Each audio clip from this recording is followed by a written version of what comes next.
Good evening, everybody. I hope we're all doing well on this nice Friday evening. Anybody who's not seen me before, I'm Adam Steele and this is Hot Pulse Studios. And tonight, join me while we carry on mixing this song and this album from a band called Banana Ranch. Tonight, I've got a new toy to show you and I'm very excited. So let's roll the intro and then talk about the two notes, Captor X. Here we go.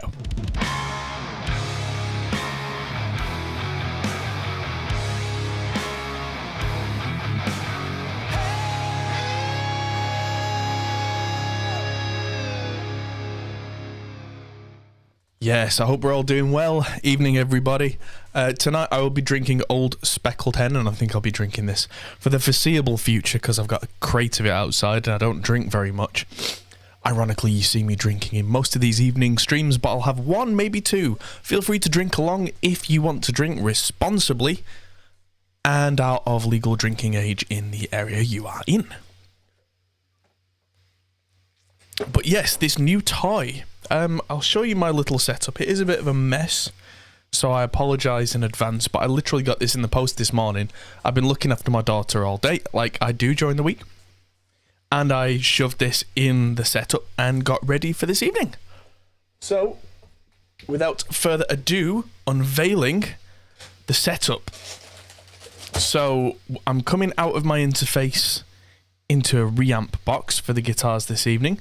Reamp box is going into a handmade tube screamer. Tube screamer is going into this JCM 800, which is the studio model. And that is going into this beastie. This is the two notes Torpedo Captor X. And I am very, very excited to be playing with it. I played with it a little bit on my lunch hour while baby was in bed. And oh, so good. So, yes, very, very excited to be showing you that. Now let's put that down so it's not quite wobbling so much. And apparently we've got some dropped frames. Hopefully that's just a tiny little twitch and will sort itself out. Hello to everybody, all my regular viewers and new viewers in the chat. Feel free to say hello. Also, if you want to... Oh, that's a lot of that lightning stuff. Thank you very much, the unfortunate one. I need to read up on Mixer because I don't know Mixer well enough. And as I was about to say, if you want to watch along on Twitch, that would probably help us to be well on the way to becoming affiliates, because the only thing that we don't have on Twitch right now, which is kind of a dedicated streaming platform, makes your eye twitch. I know it's not for everybody. The sound quality is apparently better on there, which may be more appropriate for a mixed stream. And the only thing I'm missing is an average number of viewers watching over time, which is going to take us a few weeks to kind of get there because we're known on YouTube and we're relative nobodies up on Twitch. So that's only for the kind of the time being. So no, we're currently streaming everywhere. We are live everywhere. So, yes, don't worry about that. Now, last stream, we looked at this song, Happiness by Banana Ranch, which I zoomed in on the waveforms. Don't worry, they're not actually clipped. They don't really look like that. I've just zoomed in. And we got our drums set up nice, which I'll turn the metronome off, which we will work with. I tracked the bass, and that was the last thing we did, which got us a real big, thick, punk rocky kind of sound. And from there, we need to look at the guitars, which is why I've wired in this wonderful new toy. So let's see what these guitars are.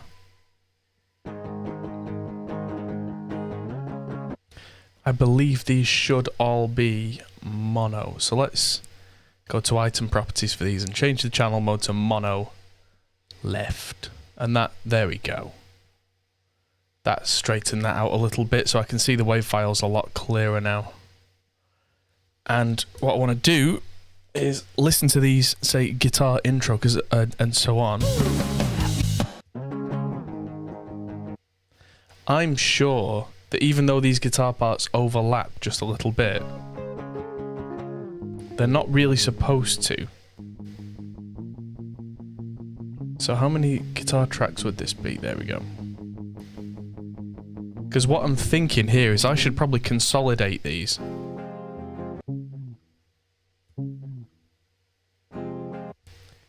So that's a nice little sonic gap. So I'm going to do a little bit of tidying. I'll turn off snap and tidy all these up. And I've got 8 guitar tracks here, which I'm magically going to turn into 2. Because like you can hear where one guitar plays the same chord and they overlap. And that just seems a little extraneous for me, I think is the word I would use. So what I'm going to do is clean all these up, and where they overlap, I'm going to consolidate them. Ding ding. There we go. So I'm going to do this and split them here.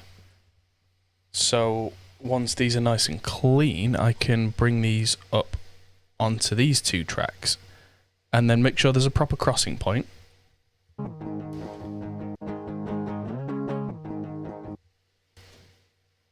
Make sure that crossing point is where the interesting stuff happens. There we go. And just repeat the process until 8 guitar tracks are whittled down to 2.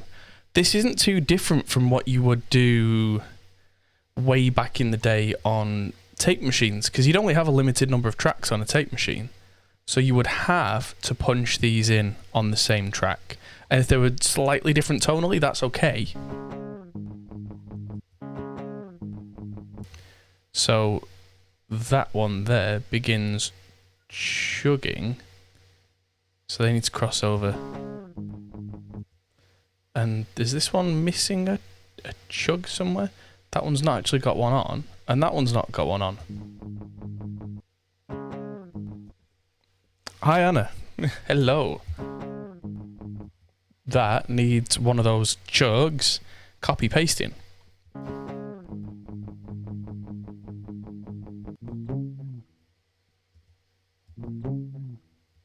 And there we go. I'm going to be running these through my JCM 800 as soon as I've whittled it down, so we're not dealing with nearly as many tracks. So that's going to be ding, ding, tick, tick, din, din, din, din. And they need to be nicely trimmed. There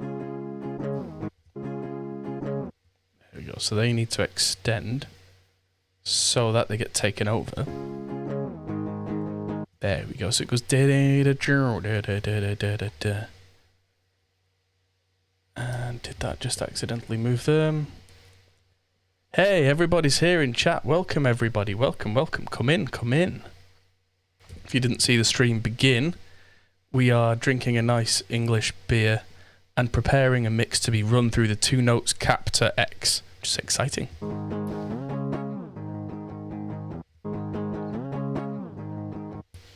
So I'm missing the start of a note there, and we can actually hear through the... There we go. Ding, ding, ding, ding, ding, ding. So this one needs to be the beginning.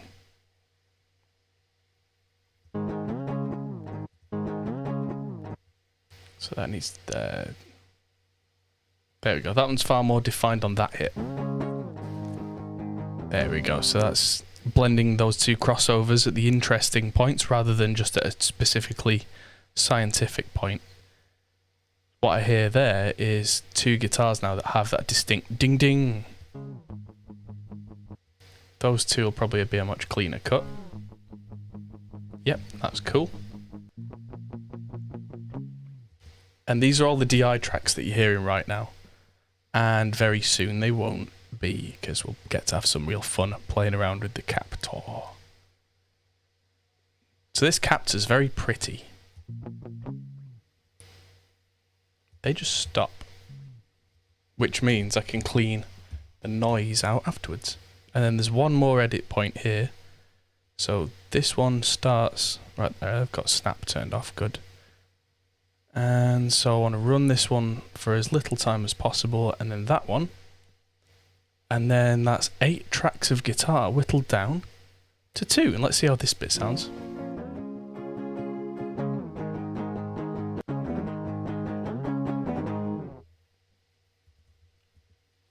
Perfect. And then I'll get rid of them, and that's 6 guitar channels that if I hit the delete key, bye bye. So we've now gone from 3, 4, 5, 6, 7, 8, 9, 10. So there are 11 guitar parts now, but there were how many? Plus another 6. So there were 17 guitar parts, and now there's 11. 11's a much more manageable number. It will be a little light on the audio because that is the DI tracks running at a reasonable level. You just wait until we start running the 2-note stuff. For now, I am sparing your ears. DI sounds are not particularly pretty. So, my JCM 800 is now on. So what I want to do is, let's make sure one of these inputs, it should be coming from the Captor. And let's just run something through it to get some kind of level first. Just to make sure that levels are right. The levels on, I think it's input 4 I'm using. I'll keep the gain to a minimum for a minute. And I'm only going to use one of these guitars for a little while we do this. And let's make sure that it's not coming out the master by alt-clicking on this routing. And then click for the hard. So that's the parent send that I turned off. And the hardware out. There we go. Speak properly, Adam. I think it's line 3 that I'm sending out of. It is. There we go. So if I solo that as well.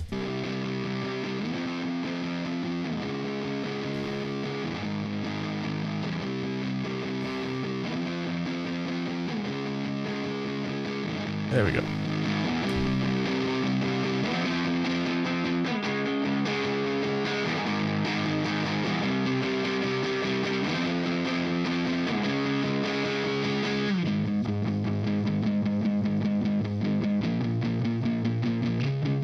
Okay, not a bad start that. So let's have a look.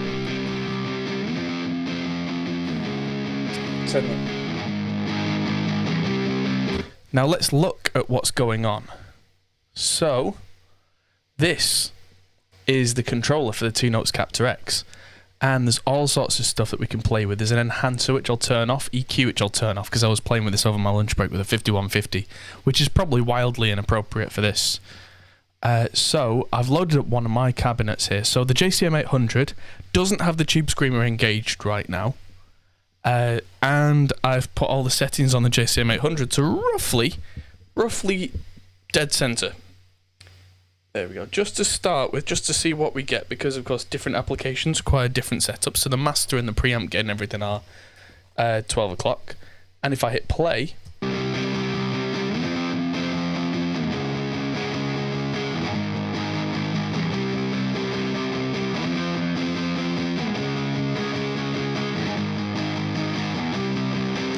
sounds good to me. Let's just...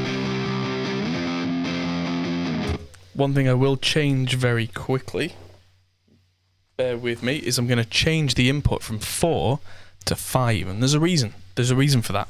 Bear with me.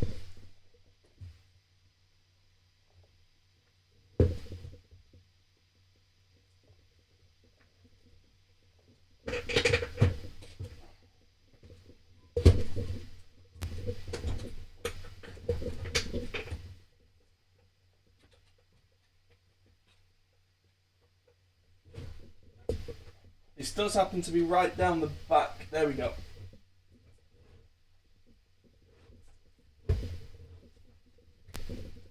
Okay.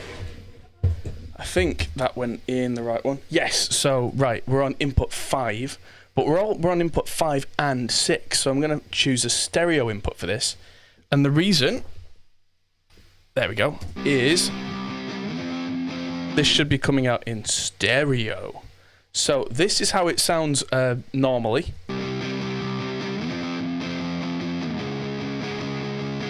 Nice straight ahead rock sound. Let's turn on the enhancer. which has the body. The body's kind of like a what's the word? It's kind of like a parallel compressor that just makes the mids a little thicker. Thickness, we'll turn that off. Thickness is just like a low saturator. You can go way too far with it, which is great. Brilliance just brings a bit like a sizzle, which you can go way too far with that.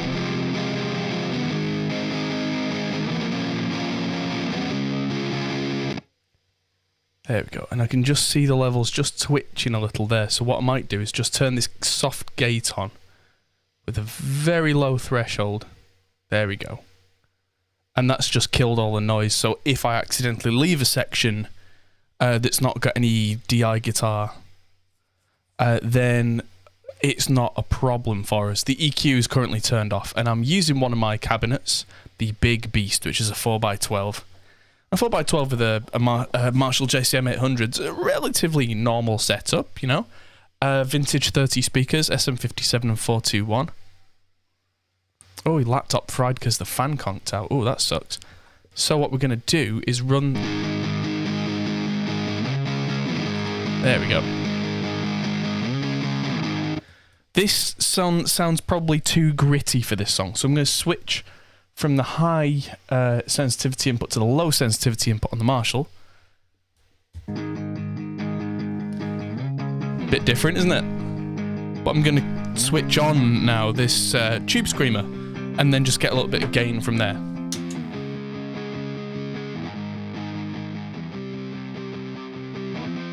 So...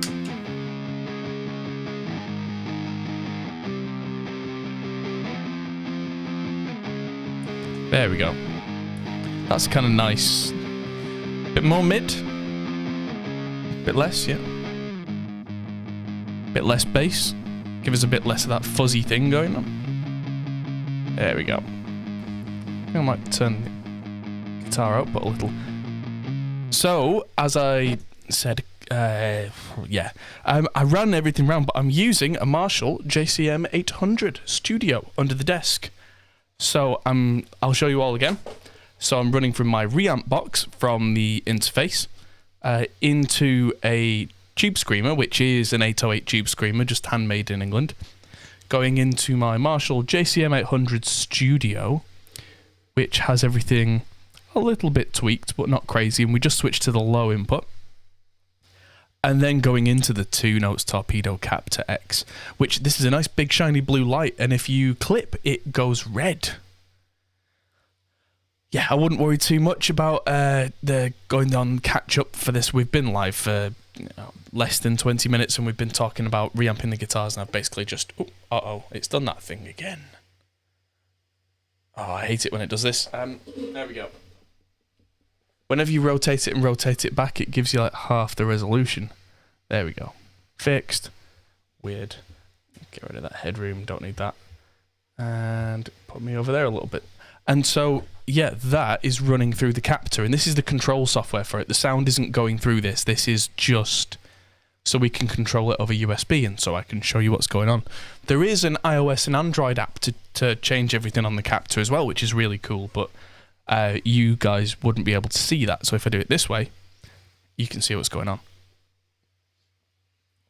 Now, I do want a kind of a classic garage rock tone here. Think kind of Weezer. I like that Weezer sound, especially for these guys. And so, a bit more brilliance. There we go, because my mics are right, the cab's right. There we go.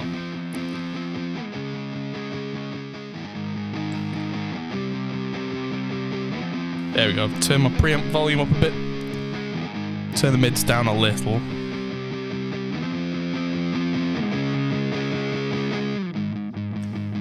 There we go.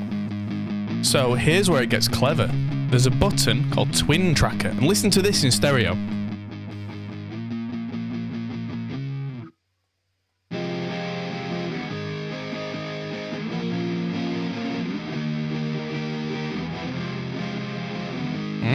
Very nice.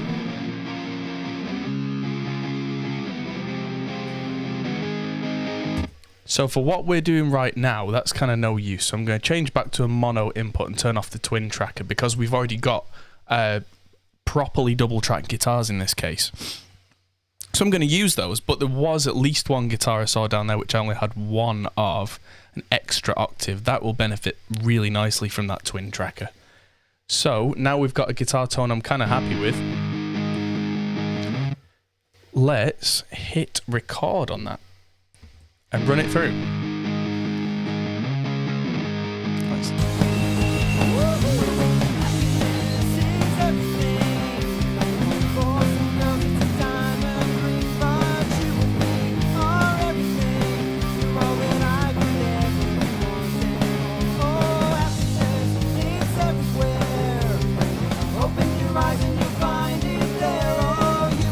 Might be a little bit high gain actually for this song, so let's just play a little bit more soloed.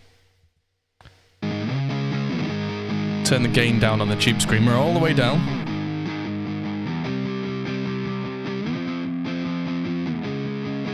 That's without, very clean. And that's with turning the gain up, it just sounds fluffy.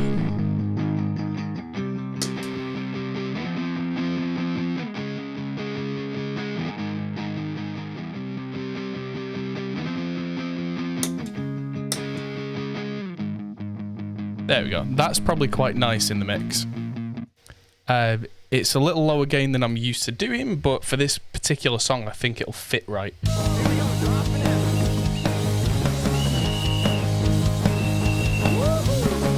Hang on about. There was supposed to be an extra note on the start of that. Here we go. There we go. So that's the other one that's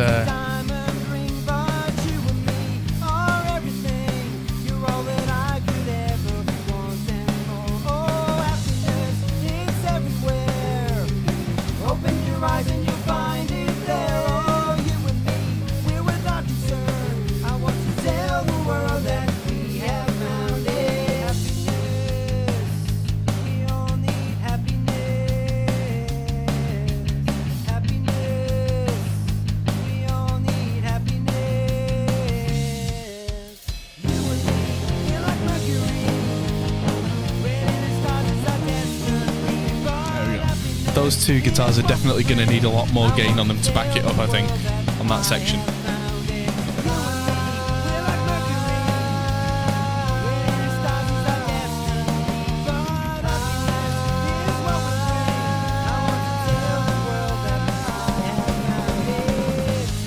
Definitely sounds a bit soft now. I think it's just a little low in the mix. There we go.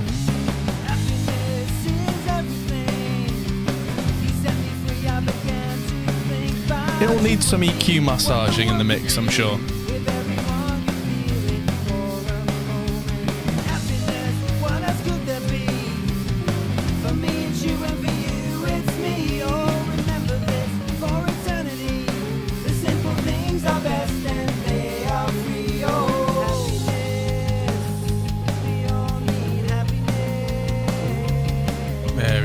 Yeah, as soon as these are in stereo as well, when we've got two of them going, it'll make a bit more sense, I think, in the mix. Because with this being one-sided as a single track, it sounds wrong, almost. So you've almost got to think ahead in terms of your stereo field. 2, 3, and dot. Also, because I dropped the gain on it, that allows more dynamics to come through on the different sections.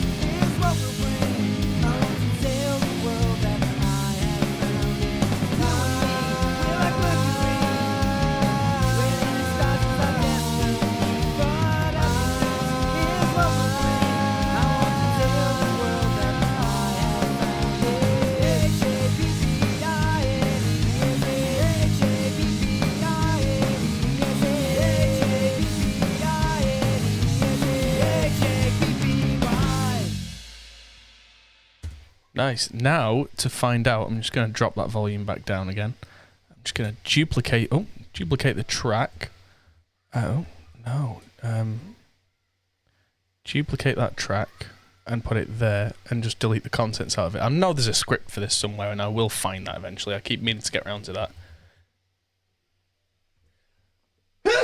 Excuse me. Whoa, that was out of nowhere. Power sneeze. So this one is going to be rhythm right. Panned all the way over the other way.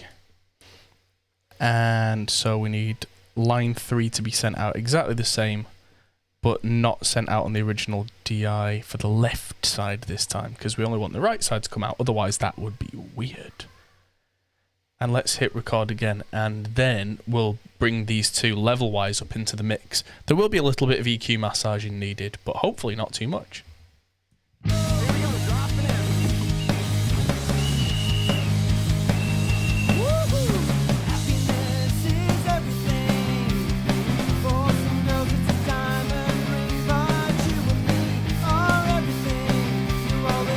Right, 1 second. Just noticed that the DI track was panned over as well, which actually drops the level by a certain number of dB. I think it's 6 dB. So let's do that again. There we go. Ah, don't want that. Oh no, I do want that coming out of the... Yeah, there we go.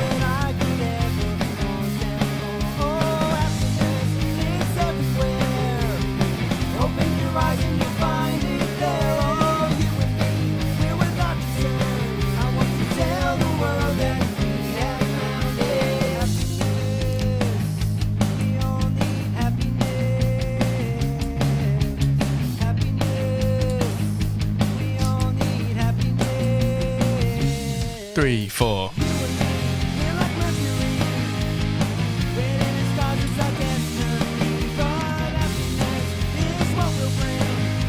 Yeah, sounds good. This chorus guitar sounds a little bit light for a chorus, but there are 2 more guitars it looks like are going to go underneath this, so they will get the gain treatment and really back it up.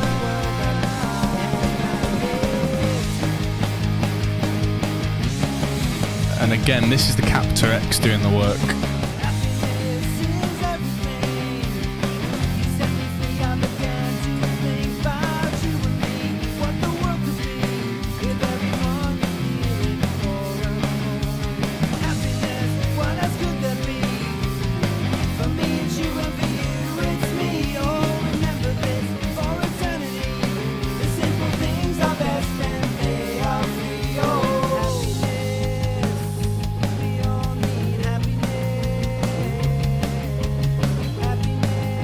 Is the Captor expensive?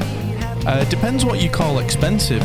These things, this is £549, so it's not cheap, but the closest 2 units that do all this are the Boss Wazza expander, tube expander, and the Universal Audio Aux box, which are both well over 1,000. So this is like half the price of the others.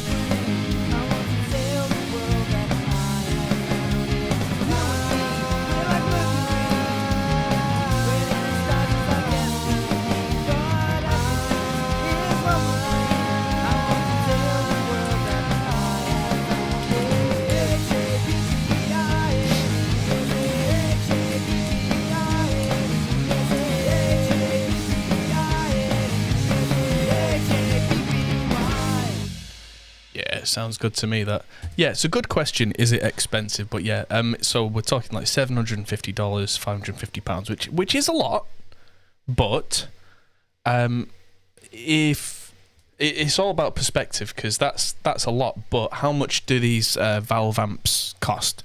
The valve heads, the really nice ones, can be thousands. And this is actually 2 units in one. This is a load box, and this is all the cabinet simulation, all kind of crammed into the same box. So they do the Captor for less than half the price, which is just the load box, and they do the Cab M for roughly just over half, which is one of these, which is... that's just the cabinet emulation on the little Cab M. So the Torpedo Captor X does all of it, which is why it costs what it costs. but it's still half the price of the Oxbox and the Boss Waza Tube Expander, which are both kind of cool units. Never really seen eye to eye with Universal Audio. Not that I dislike anybody, but I do not like the UAD ecosystem. That's a topic for another day. So let's get these. Yeah, in hindsight, those were a little quiet, but that's not a problem when we come to mixing. We can just bump them up. So let's do something similar with these choruses, but really look at getting some hair on it, get some gain going. So let's duplicate the track, delete the audio out of the new track. So these, the originals were called chorus power. So I'm going to call this power left and power right, not power K. That sounds like a really weird superhero. Power K. Great tools cost money. They do. And this isn't just a studio tool either. If I set all this up, I can take this amp and this box to a gig and just plug in and go. And it's also an attenuator. It's a stepped attenuator. If I wanted to actually have a cabinet in here, it can do nearly 40 dB of gain reduction. So I could have it kind of playing bedroom volume level next to me. Or there's a switch, so it's kind of like stage volume, and then there's a switch, so it's like, original volume, I'm going to die. Which is why we built our studio the way we did, and it cost us a lot of time and money to have the studio set up in such a way that the cabinet could be sealed off in a room far away from us. Because they make so much noise. I mean, that's the purpose of them. Originally, guitar cabinets were not designed as a studio tool. They were designed so that at a big live show you could be heard. And they do that, and they do that well. So, I am getting sidetracked. Let's turn off this send.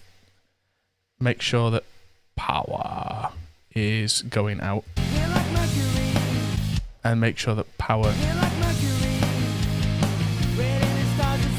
There we go. So this... So this is the power section. So this is going to need a lot more gain than that. This is going to need... Let's turn off the tube screamer, I think, and bump us back up to the high sensitivity input and turn the gain up. Let's see what that sounds like.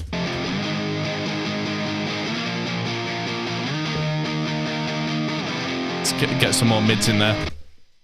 Get a little bit more bass in there as well. That was just changes on the amp and the pedal, by the way. I didn't change anything on the Captor. That was just more bass in mids and gain on the amp.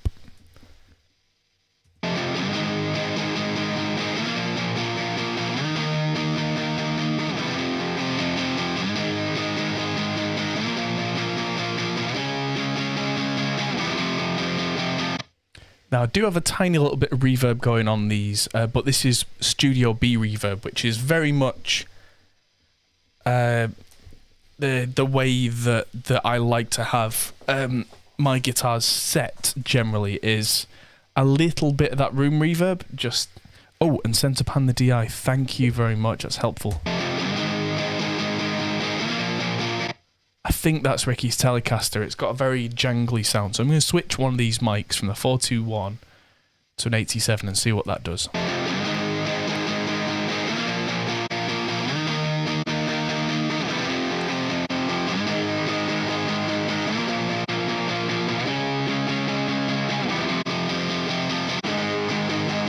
That's the one. So I'm using an unusual choice, a KM184, which is a small diaphragm condenser, which actually has quite a warm sound when paired with an SM57. So those two together should make this kind of sit in a slightly lower mid-range with the slightly more jangly main guitar. So that way they're not fighting each other for space, which means that they're not building up on top of the vocal. That's the hope anyway. So let's get this unsoloed and record this in and see where that gets us.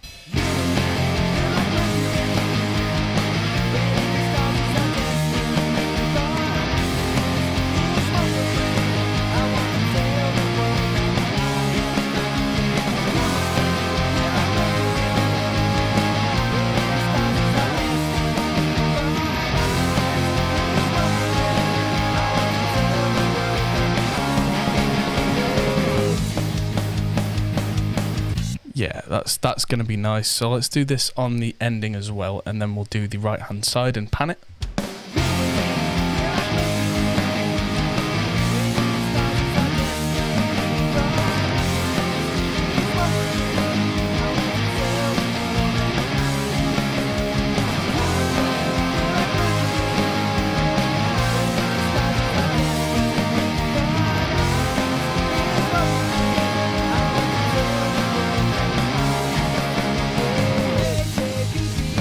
Brilliant. Okay, that's that done. And in the middle of that, you may have seen me doing some things. I was copying across settings. So I'm going to duplicate this track and move it down there and call it power right. And these can be panned, even though the DIs won't be. Make sure that's not coming through, is not muted. There we go. And that, if we clear out this duplicated track, should give us, there we go. Helps when you hit record, you idiot.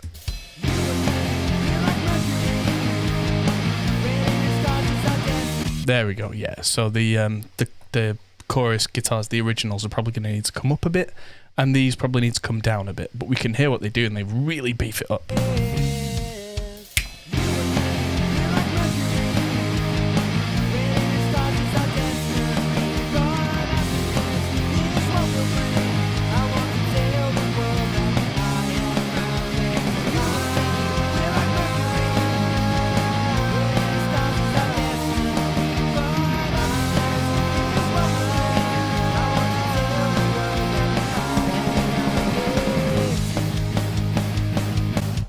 Nice. And let's record in here as well.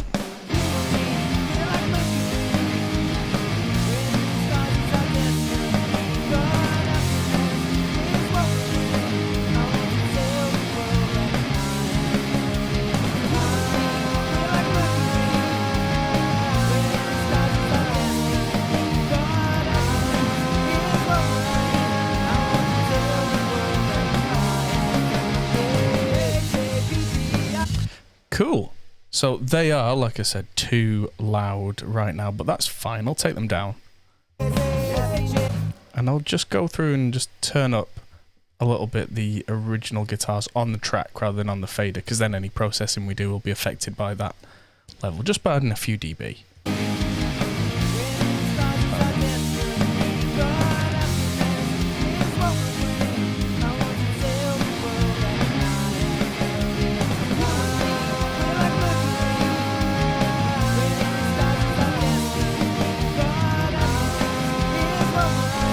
Yeah, that's going to need some EQ work because it's a little stuffy, but the concept is there, so that's a good start. If I just solve the whole guitar bus, you should hear...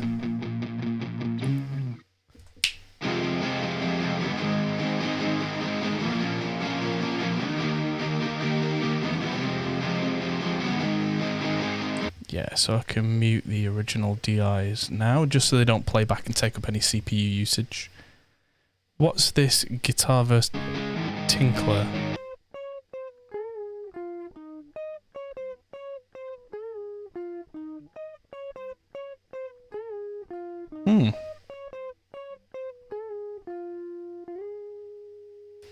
That's going to need a little bit of kind of fizzy fuzzy warmth on that. Nothing crazy, but I think I'll do these next. So let's move these to here, and then each time, because we're changing the settings in the, so tinker, whatever that means, each time because we're changing the settings in the Captor, it means that I can just keep duplicating the same track. And as long as I make sure that it's clear and that my sends are going to the right place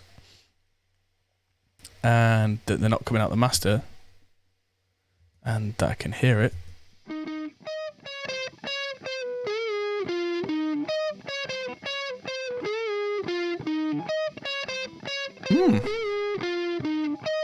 that's pretty much nailed it, actually. Don't need nearly as much treble on that. I can hear the hiss coming through.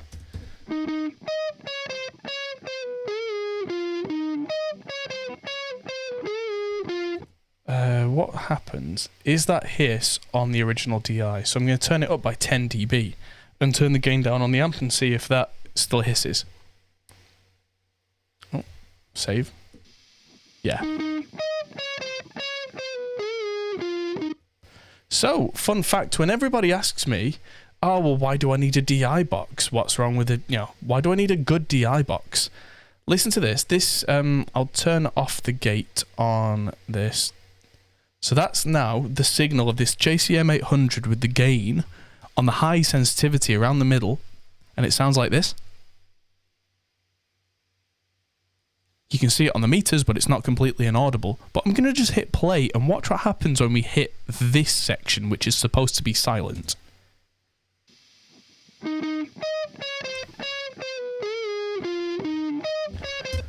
That is why I tell people to get a really good DI box and clean preamps, because that eliminates that. You can't hear that on a clean DI signal, but as soon as it's then reamped, this is the difference between sending no signal to the reamp box. Literally, everything is hot right now. I could turn the amp. That's how the amp sounds with the gain on 10. It's there. We can measure it, but it's not killing us. As soon as I run this little bit of sample through it with noise,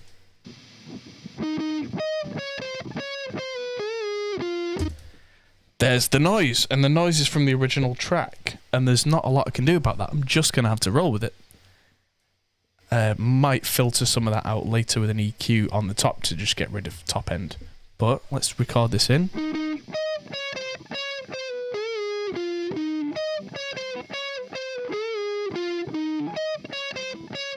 Right, I decided it was a little fluffy sounding, so I just rolled some bass and mids out there. Let's try it in the mix.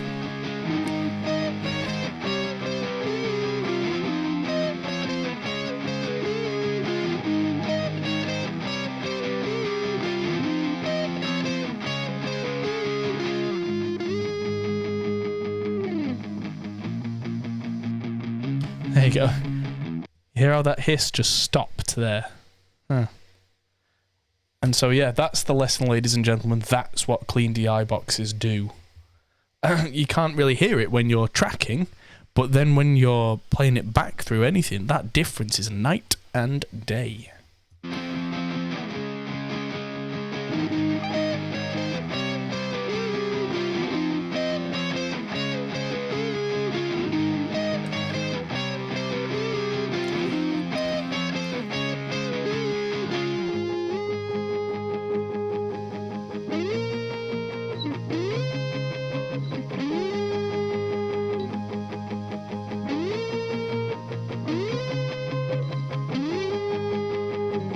You've just hit the nail on the head there, Danny. I could use something like Reefer to filter out the noise, but that will damage the tone, and we'll start to lose a lot of the good stuff out of the tone.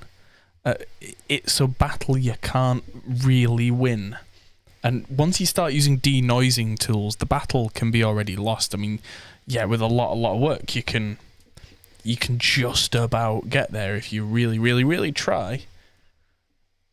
Was it Desmond Decker who said that? You can get it if you really want. But I'd much rather just not, and just have everything cleanly edited and not have to deal with that. I mean, that shouldn't really be too much to ask. So let's hard pan these, get this recording. Hello, Lucas. Welcome to the stream. There we go. Yeah, that's nice, fuzzy, fizzy college rock. Not overly gainy.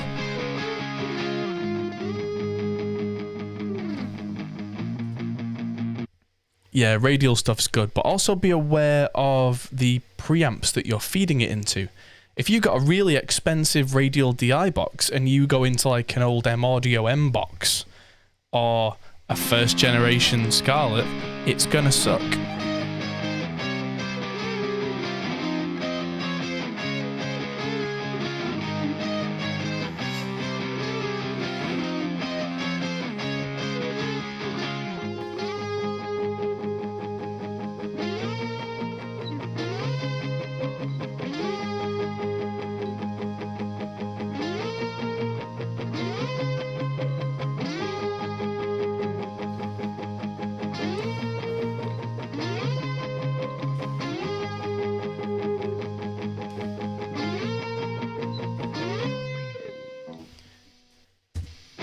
Okay, my opinion on the 2i2 third gen is it's a damn sight better than a 2i2 first gen, where literally their advice, Focusrite, if you wanted a decent sound out of the instrument inputs, was buy a DI box.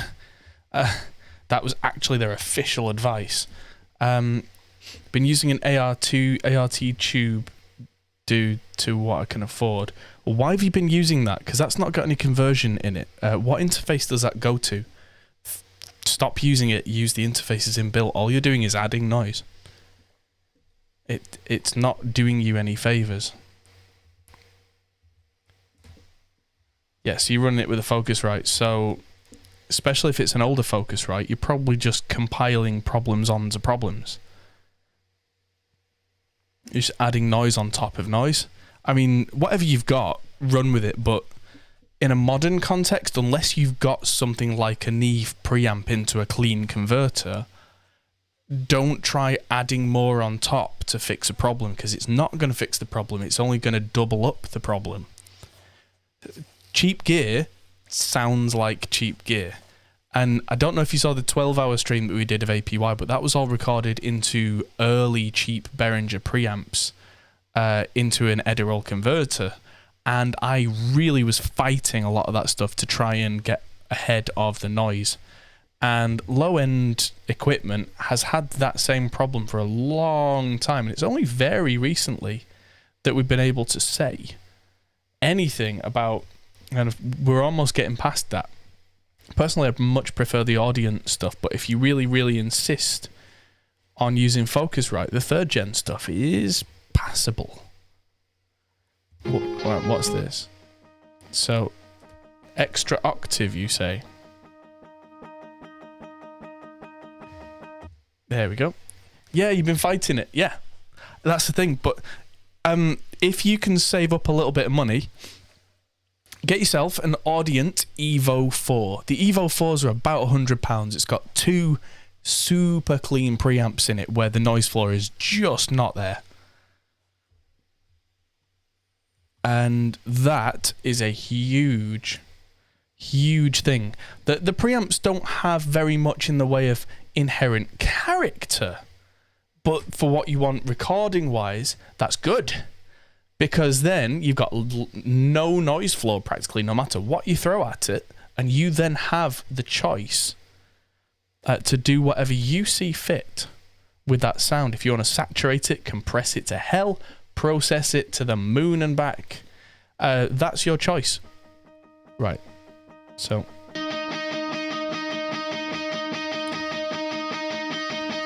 Right, so this is a nice little octave part. It's not super loud. I'm going to run the tube screamer on it. Doesn't need it. Doesn't need it. I want the definition. But the twin tracker. Listen to this. This will make it interesting.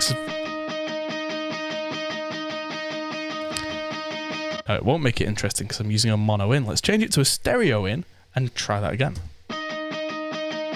Here we go.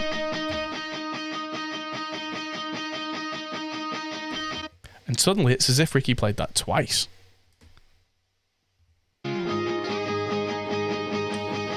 Now that's cool.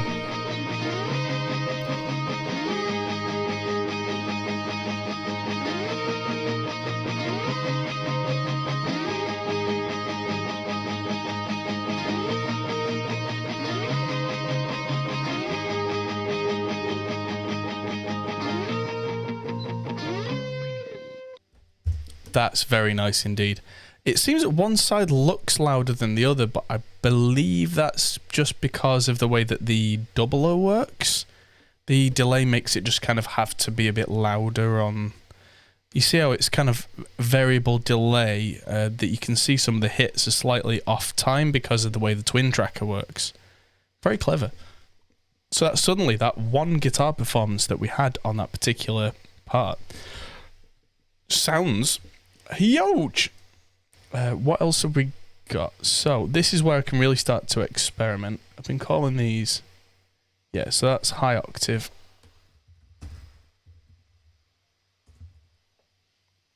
What I'll probably end up doing with these DIs is just shove them off to the end when I'm done with them so that I've still got them, but they're just kind of tucked away in a folder, never to be seen again. So we've got very high octave. So I've got high octave, very high left, very high octave. I am the grandmaster of very high octaves. So how does... Oh, get rid of that. And that needs to be enabled.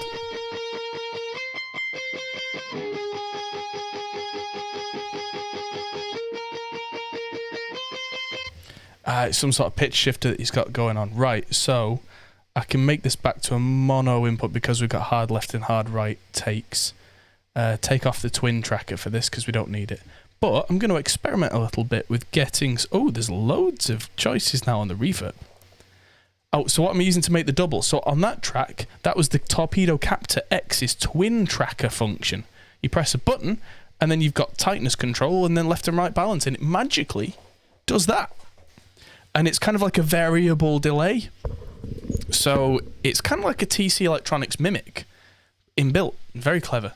This time we're not going to do that. We are... Because most of these guitars we've actually got 2 takes of. But that particular octave there, we only had 1 take of. So we used the twin tracker on that one.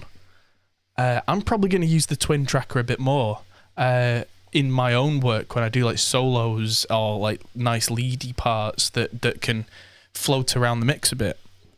And yeah, I was playing with that earlier. I put the twin tracker on and with the 5150 and tuned to drop D, and I was playing some Tool, and it just sounded like a Tool record, and I was just like, oh yes, yes, yes, yes. It's quite inspiring because that thing's got a really nice headphone output that can drive 650s, which fixed, by the way. I finally fixed the panel back on the outside, so that's made me quite happy today. Let's have a look at this.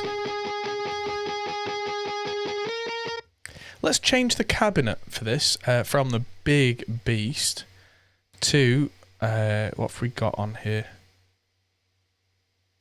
Could have sworn I had more than that on here. Sure, Fatboy V30. There we go. That should be quite different.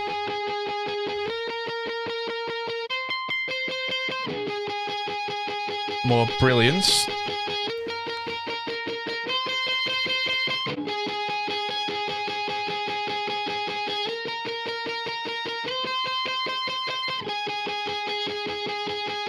There we go. So that's in Studio A, so it's got a real big sound to it. So when we double track this, it should really...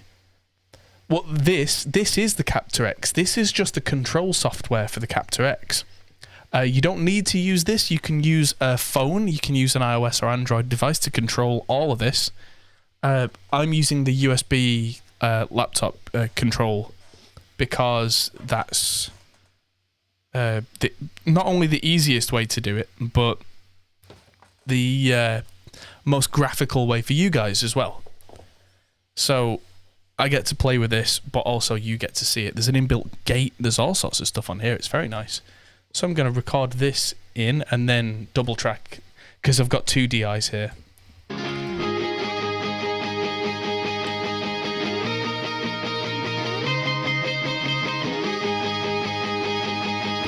I do beg your pardon, I'm going to do that again because these DIs are panned and I hate panned DIs. It means the level drops.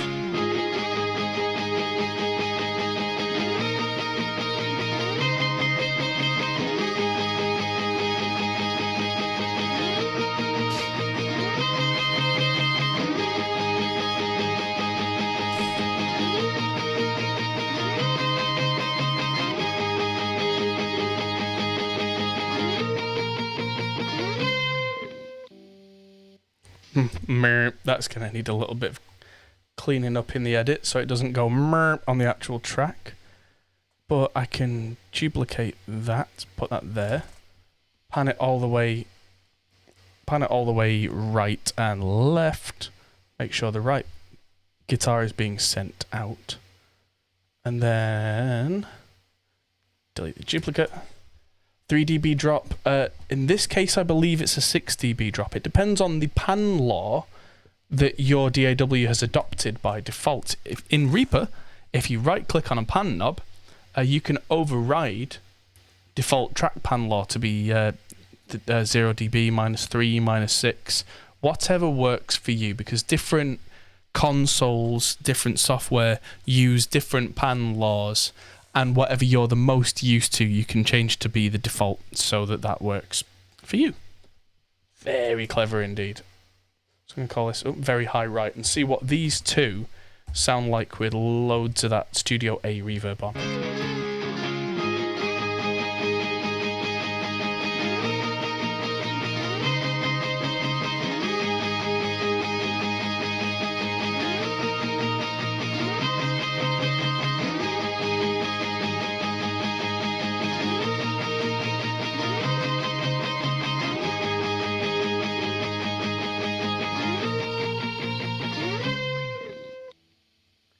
There we go, lovely. So I'm just going to solo these just to hear it.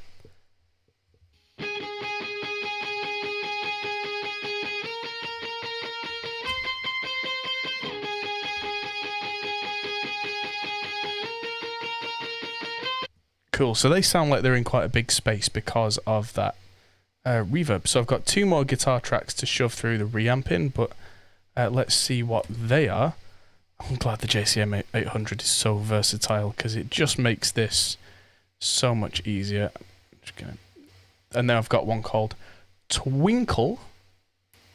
I'm just going to make sure that this isn't on here. I hit delete. There we go. And make sure that one's there. So we've got Twinkle left and Twinkle right.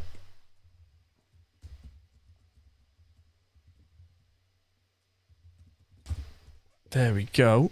So, starting to look a bit horrible with this kind of purple and grey and purple and grey and purple and grey thing, but yeah, whatever works. Let's get this one. Oh wow, $20. Thank you very much. That is massively appreciated. Cheers. Thank you very much. So what were we? That's kind of thrown me off a little. So there we go. Make sure that this is going through and nothing else is.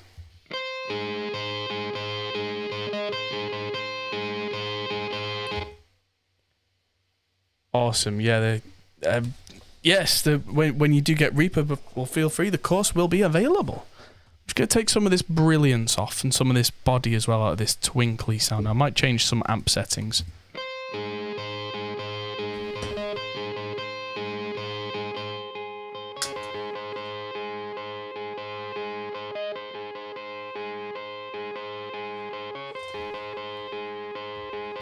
Right, so that's the tube screamer that I turned on, but I'm just going to take the gain that's going into it from reamping down a bit.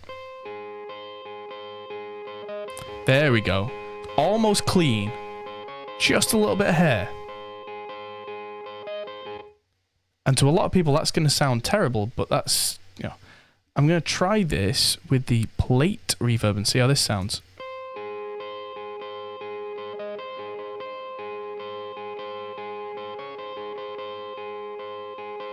Yeah, so that's big sounding. That's without the enhancer. That's with... And that just sounds more real to me with that enhancer on now. The old enhancer from 2 Notes, I was never a big fan of. It always sounded a bit too woofy for me. And then you turn the enhancer treble up a little bit and you just went, no, turn it off. But now it just does a thing where it all just sounds more real. There we go. So... that, if I hit record on this... Yeah, that sounds quite big. And also, a little bit twinkly, just like its namesake. I'm just going to copy that over.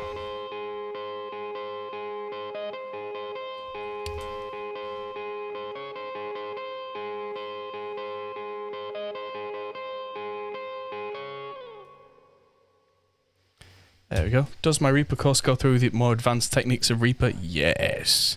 It starts with the absolute basics and really detailedly goes through all the basics and then kind of the intermediate stuff.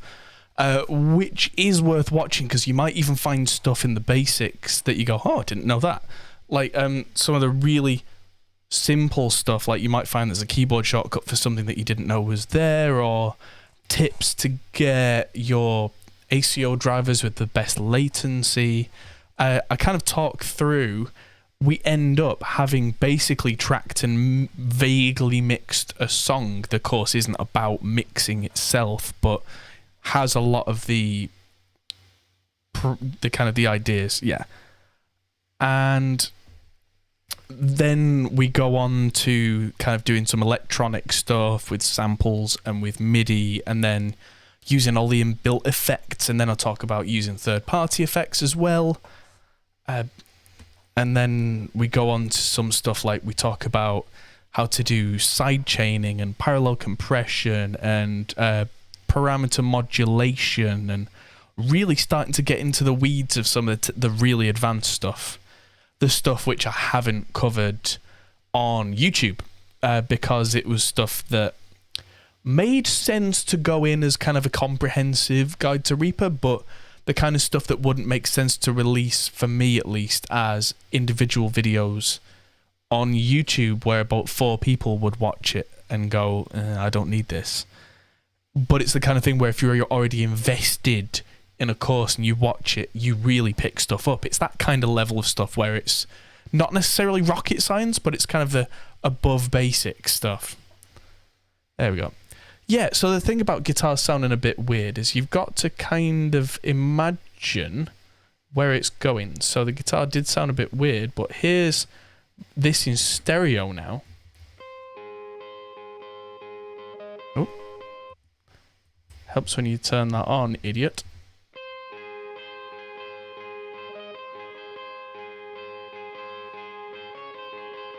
There we go. So that's going to sit nicely on top of what we already have, because it's got a frequency space.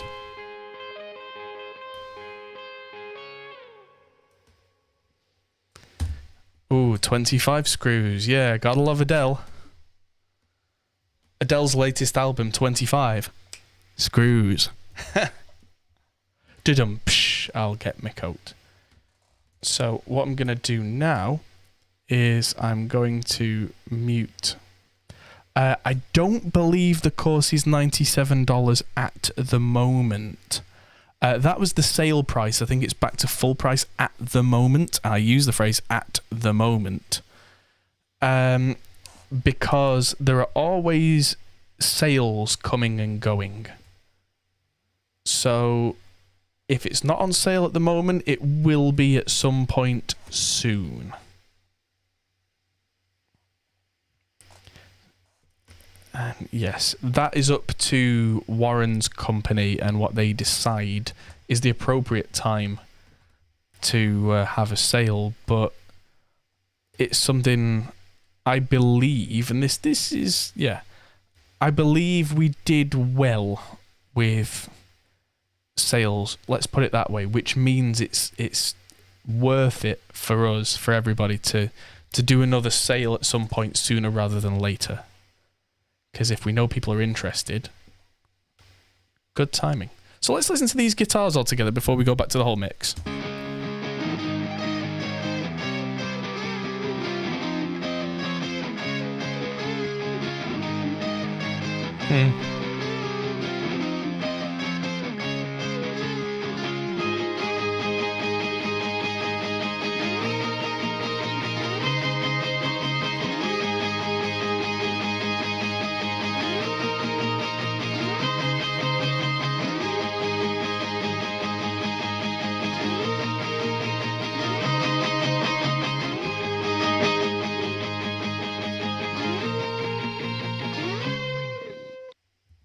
Cool, so these twinkles probably need to come up a fair bit because I didn't hear them at all in that.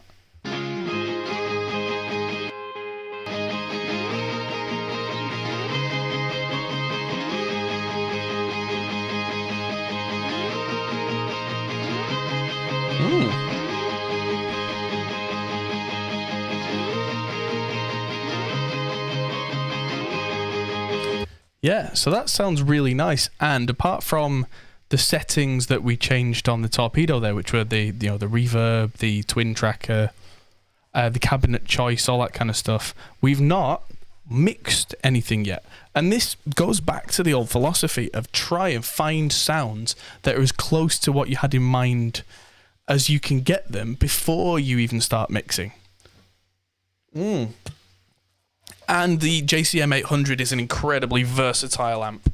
So I'm going to put mine on standby now and turn it off. Just because there's no need in me absolutely letting the valves cook for another couple of hours when I'm not using it. But yeah, the Torpedo Captor X just saved us loads of time, and the guitars sound really good. So, in the words of my buddy Warren, marvellous. I'm going to put all the vocals in a group because it appears that I didn't actually do that because I'm an idiot. And that way I can start focusing and building the mix back up. Put them in there. There we go. Save.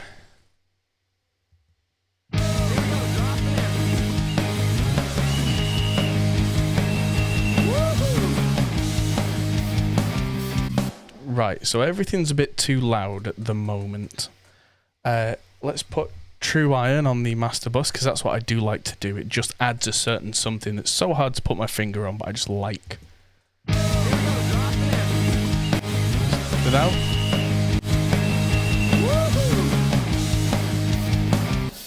And just get my drums going.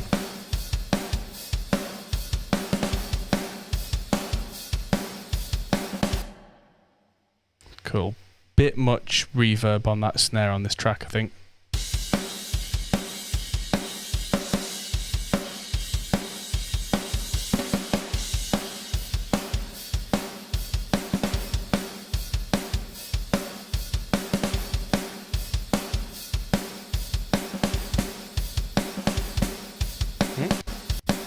Got stuck in a loop there, but I can bring... I can probably change that kick out, that's the Black Album kick, for something else. Definitely don't need that much metal aggression on this song. This was pulled from the Aurora Project song that we did.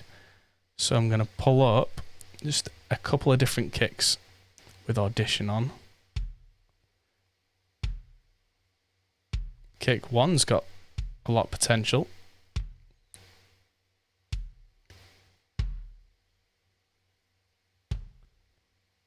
think kick 6 probably has it. That big, low, round thing. There we go.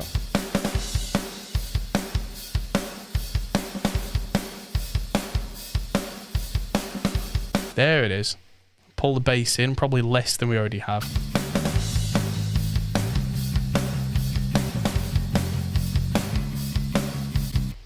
I'm not going to do that. I'm going to put the bass volume back to 0, which is 3 dB louder. And I'm going to add in a New York preamp on it that just has a little bit of crunchy drive. And, if you're going for Dream Theater and Trivium sounds, which are quite different from each other, there's loads of stuff you can go for. But yeah, there is actually a whole Dream Theater drum kit in Trigger, which is that kind of late 90s, early 2000s Portnoy Purple Monster kit from the Metropolis 2000 tour. But it's basically just a really nice Yamaha top of the range. Is it Star Classic? I can't remember. What was it doing? Bass, compression, gentle compression, Circuit 2, the Opto, which is like a Opto.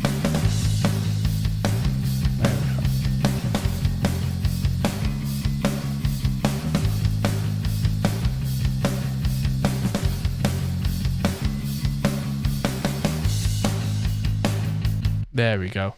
And then I'm going to use a CS lift and just use this presence here to just bring that chung chung chung of the bass out a little bit. That.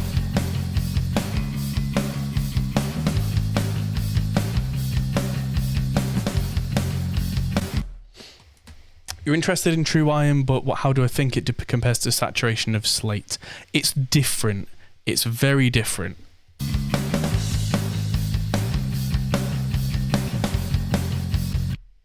I wouldn't worry about that seeming far away.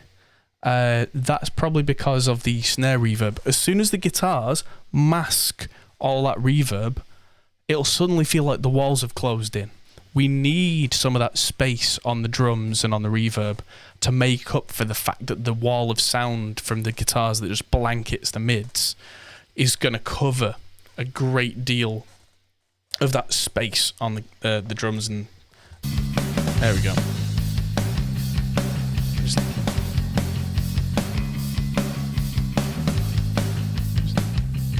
If I just turn down the ambient mics there, suddenly sounds dry as you like. If it turns out that these ambient mics are a little too much, they're just on faders. Just take them down a little. But it's kind of, I'm thinking ahead a bit, that I know what heavy guitars or even mildly fuzzy guitars do to drums, and they take over that space. So yeah, you've got to be careful, because this is the guitars.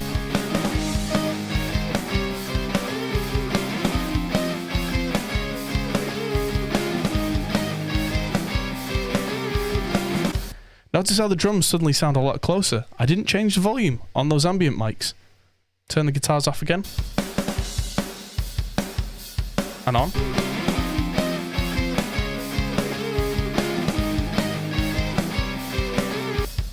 If anyone's got any questions like that, absolutely do ask.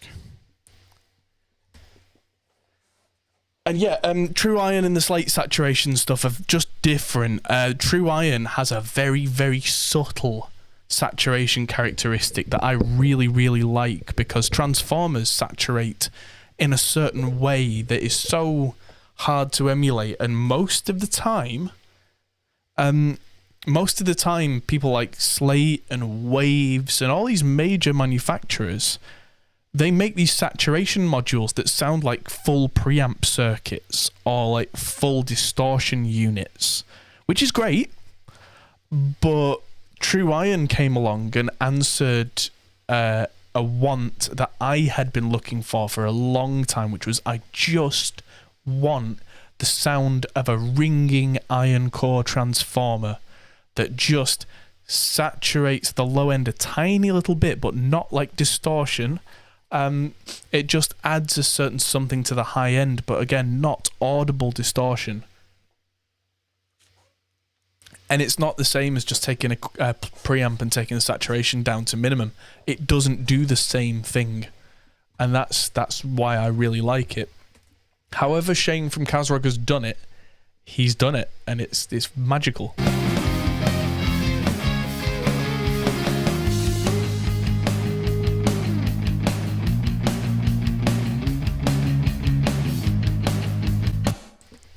Yeah, I used a lot of the Waves Abbey Road stuff for a long time and just kind of went away from it because it's not bad. A lot of it's not bad at all, but the Waves Abbey Road stuff is made, and I don't mean this to sound cynical, but it's business. Waves are a big company, and it's made with marketing in mind. The Abbey Road, like the red desk that they do and the plates and chambers and stuff, it's not made to have a subtle feel. It's made so that your ears go, "You're at Abbey Road, can you hear that? Listen to this character." And if you really want that, it's a massive tonal change on a lot of that stuff. And if you want that, if you want to do recordings that sound like they were recorded in the late 60s at Abbey Road, they're amazing. But if you want to do a much more modern production where you probably don't want nearly that much EQ mangling and quite heavy, easy breakup saturation, it can be far too much. And that's just kind of my long-term assessment of the Abbey Road Wave stuff. None of it is bad. It just excuse me, that's the old speckled hen. It fills a role, but that role, when I got the stuff, I wanted to use it all the time, and now I find myself not doing because it's too much or nothing. And subtlety can be key. Speaking of which, let's crack on with these guitars, and we'll start from the guitar bus and work our way backwards. So, let's get a virtual mix bus on here. So every guitar, yes, in this is left and right, except for this high octave channel, which I recorded as stereo and used that twin tracker feature on the Captor, which is that one.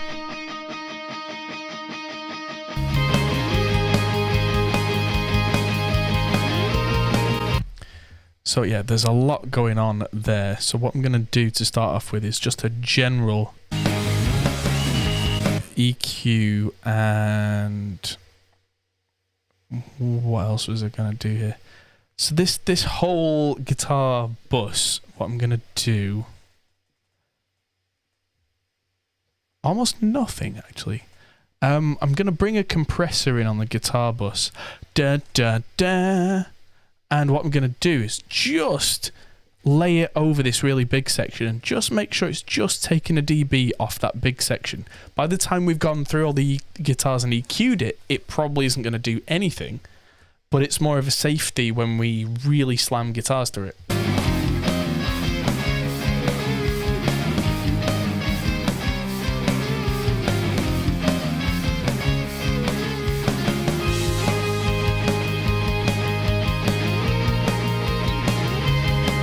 There we go. So, on to grouping these guitars as stereo groups, because that's a much quicker way of working. And then EQ ahoy.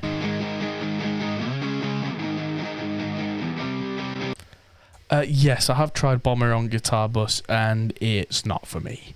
It doesn't do what I want it to do.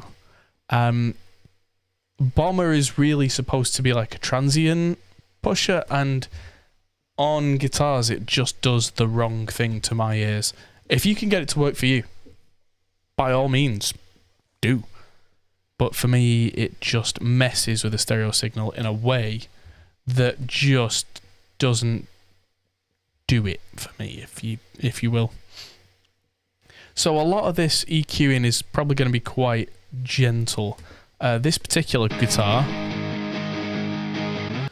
has a lot of low end, which can just go.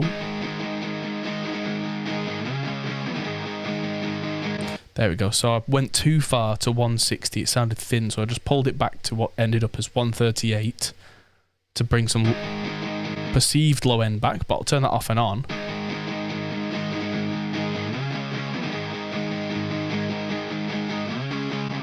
And there's just kind of a stuffiness now in the low mids. There, so 470. There we go, just took a couple of dB out there. And the Neve EQ's really clever, because the Neve EQ starts off very, very broad, and the more and more you use it, the more and more narrow and specific it becomes. Very clever. So that's why quite often you'll see professionals who get a Neve and they'll go like, oh, 1 dB, I'm done. And you're like, was that it? But that 1 dB can be across like 2 octaves. Whereas if you go up by like 6 dB, that's suddenly a far more specific EQ. And the more and more you poke, the more and more peaky that EQ becomes.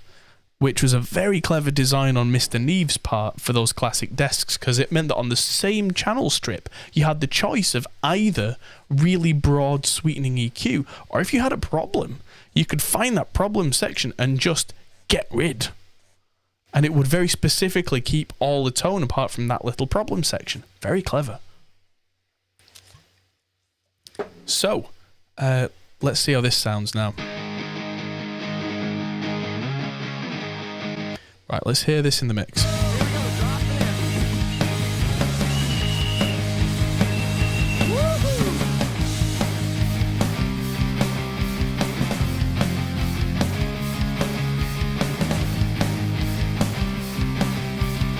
Nice. I'm just going to take the output down on True Iron by a few dB. This will be quieter in your headphones. You may want to turn it up.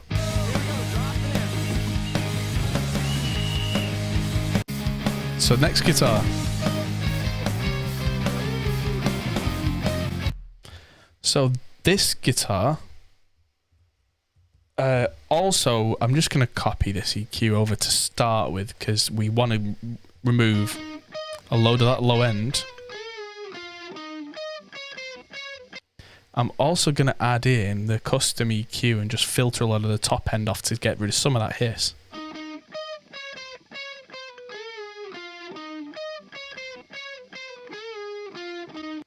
And I'm going to poke around 1K-ish.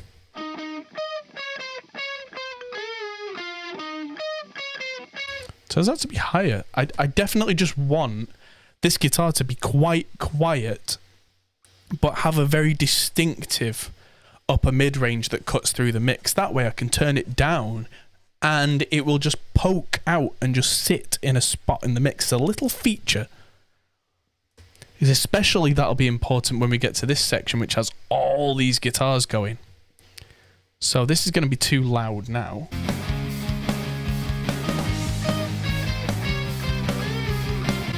So let's just turn it way down and do the old push-up test.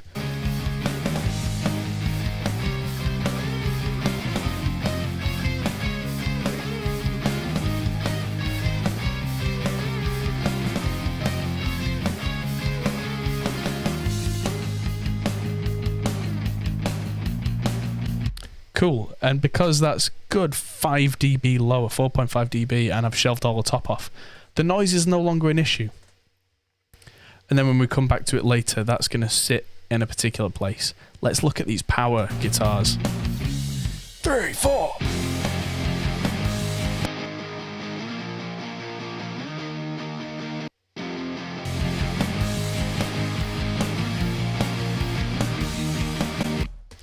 Okay, so this is going to need a little bit. So that's kind of, main. That's what happens when you try and type something with Shift and M and hit Control and M, which hides the mixer. Power. Ultimate power. So this.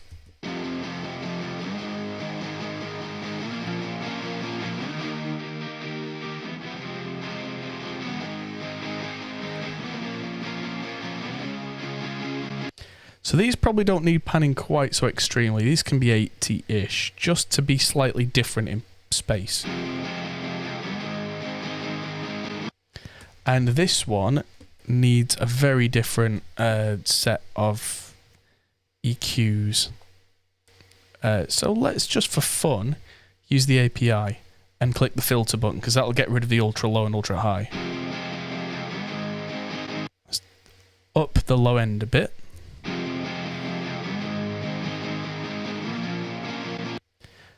And up the high end a bit. On and off.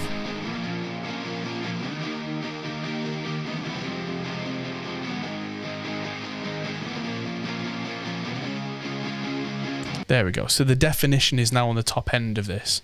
And it might even go down a dB now that there's more low end and more high end. It's got a bit of a loudness smile curve on it, which if it was the only guitar would sound really weird because it's got less mid-range. It's going to be less space occupying in the mix. But guess what? It's a double guitar and it's occupying less space in the mix, especially in the mids where the vocals are going to be, which means it'll make everything sound thicker and fuller without doing as much damage to interrupt the come on brain, the stuff and the things, to interrupt the rest of the mix. Let's listen to that and see if that worked.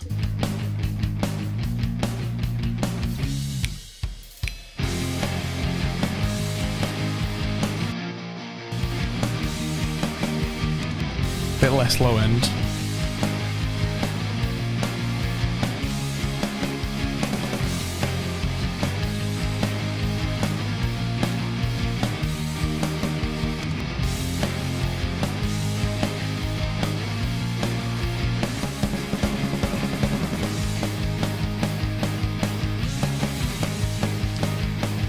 Brilliant. So we feel that guitar drop out there, but it's not an audible level drop.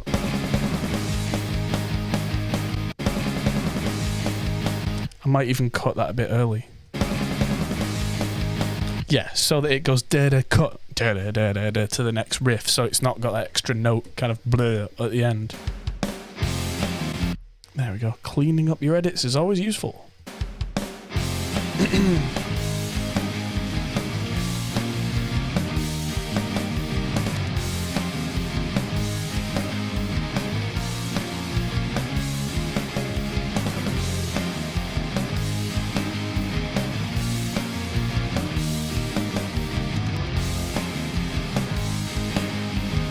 And because that bass has a bit of light compression on, I'm dancing around on the bass there. Because if you tuned in for the last stream, you'll have saw that I was commissioned to play the bass on this song. And knowing Ricky and knowing the band, I kind of had a bit of license to go and do a bit of cool work at the end. And that compressor's really holding it in place so that as I'm dancing up and down the fretboard and the frequency response is shifting a little bit, the fact that these guitars all sit really nicely means that it's not really jumping out of the mix and hiding in the mix again. And let's just mute these guitars for a second. These 5 can all be treated together, I think. And it's just sitting nicely in the pocket, as it were.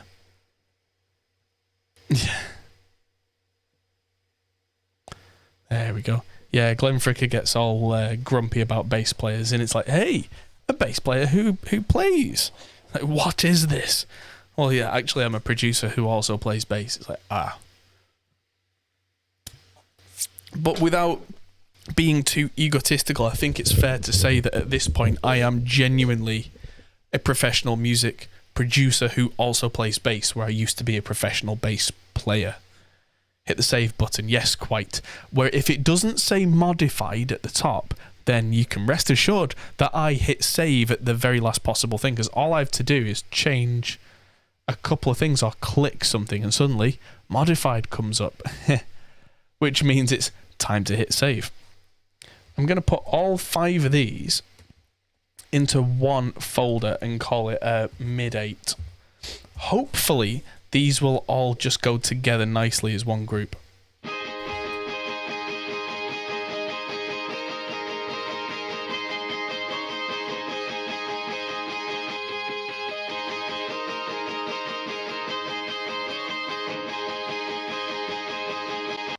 So this has got far too much I can hear going on in the low mids. That might be easily fixable, and so I'm going to pull up an SSL EQ and just scoop out the low end for a start.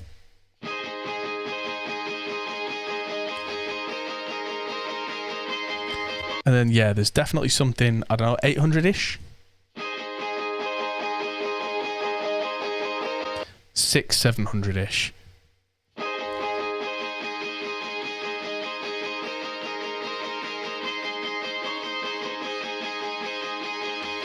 And there's something that's slightly annoying in that upper frequency, which is...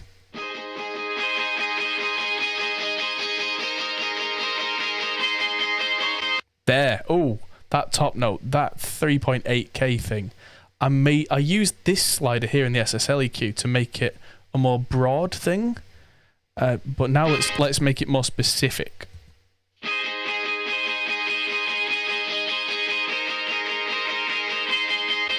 There. 4.2, so it's slightly higher. So I'm going to get rid of a few dB of that.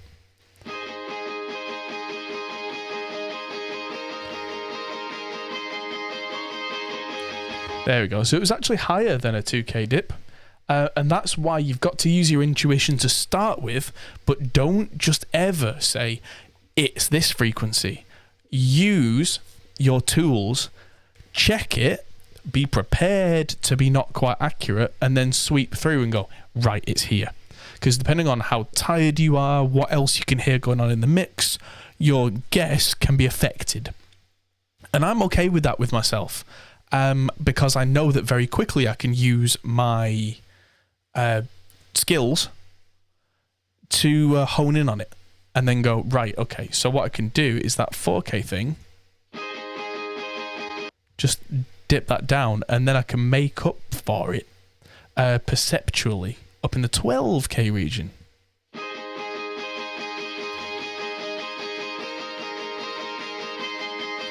So that's got that air back. So I'm going to turn everything off.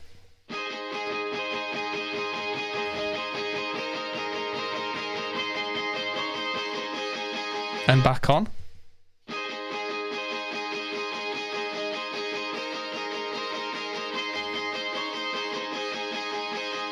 Okay, let's try that in the mix.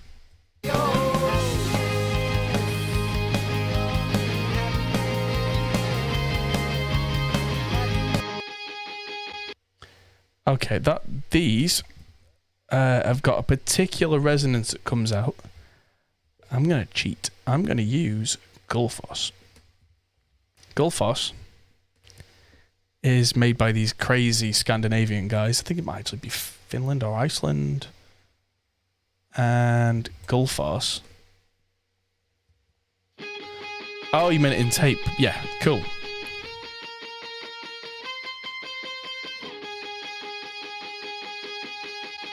Well, if there's anything I learned about working with tape, because I worked with tape early on in my career, is that anything you have learned about tape is not true.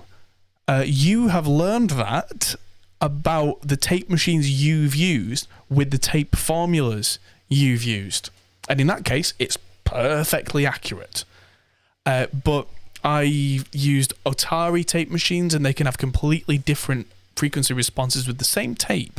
To a Studer tape machine, can have a completely different response to an Ampex tape machine, and so on and so on.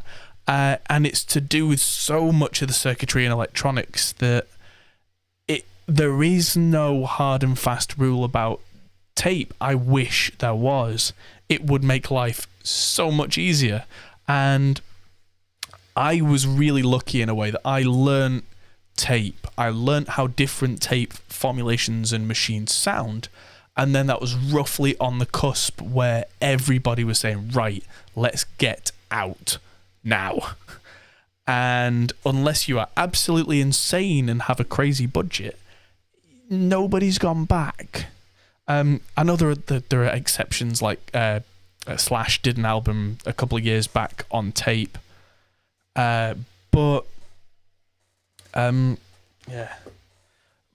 he's the rare exception where he's got an amazingly tight band. He's got a defined sound where, because Slash's most famous album, let's be honest, Appetite for Destruction, was tracked to tape, he can use those settings knowing what's going to come back off that tape if it's the right machine, all like things I just said.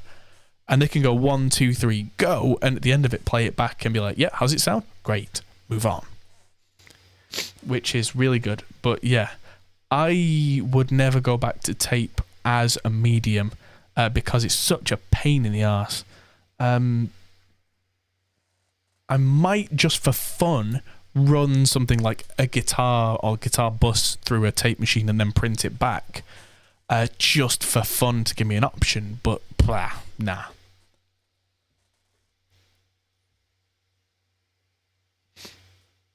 Oh, apparently Marty was saying if you click below on the course, it still charges only $97 to PayPal.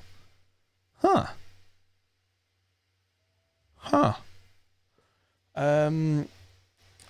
Let's have a look, because that's the one where I don't have.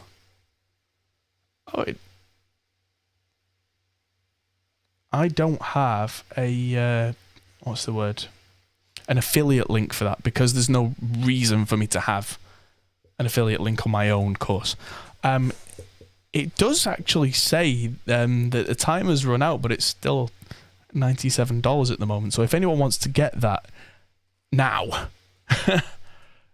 yeah, I mean, if you guys want to go ahead and get that, now's probably a good time.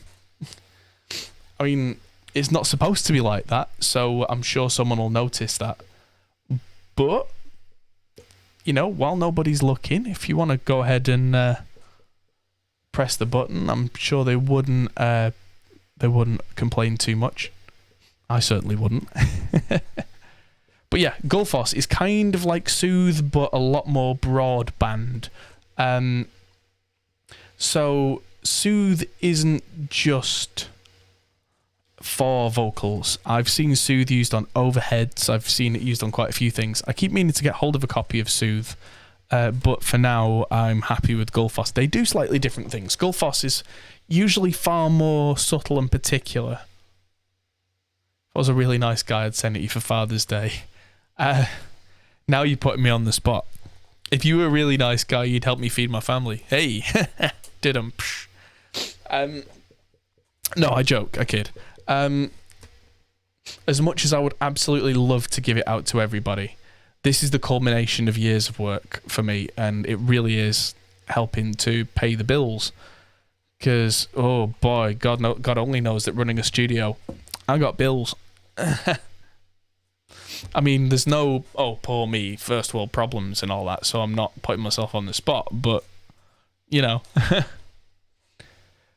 when, you know, it's like, I'm going to be a millionaire. How are you going to do that, Adam? I'm going to run a recording studio. And everybody's saying, well, let's get him committed quickly so that he's in the asylum where he's safe. It's not like saying, I'm going to be an investment banker. But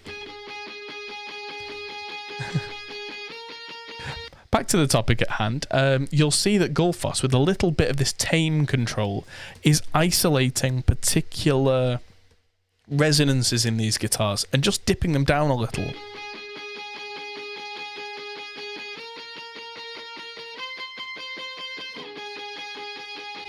So that's why I've used that with like a 20% strength, and hopefully that's enough. I don't want to eliminate those resonances because they very much seem to be part of the character. I just want to tame them a little bit, hence the... Oh, that's nice.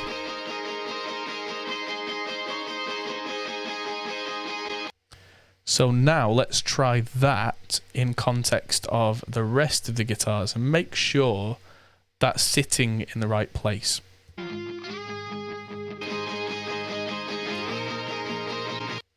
Yeah, I'll just push Gullfoss for a minute, 1 second. So, let me find it, there we go.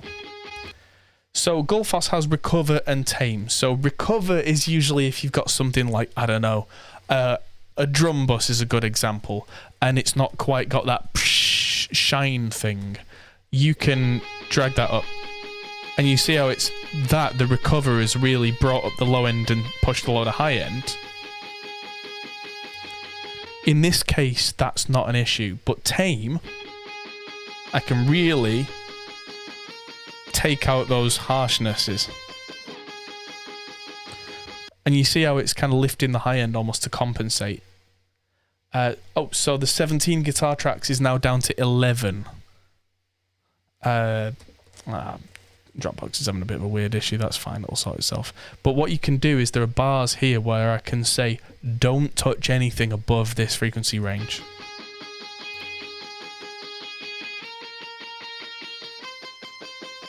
But yeah, anything over 100% on tame, even the makers of Gullfoss are like, yeah, don't do that.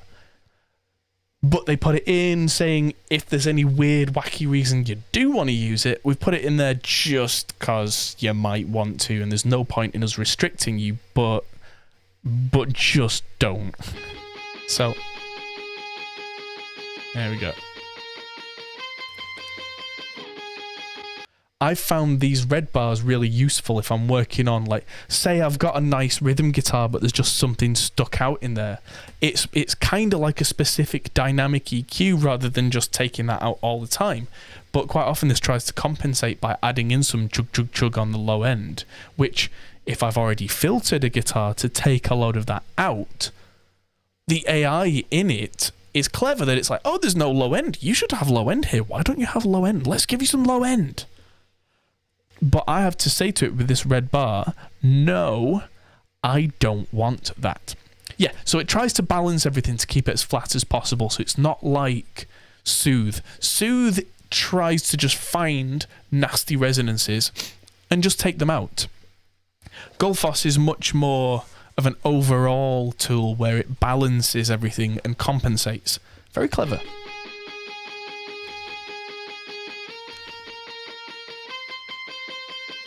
So I could do that.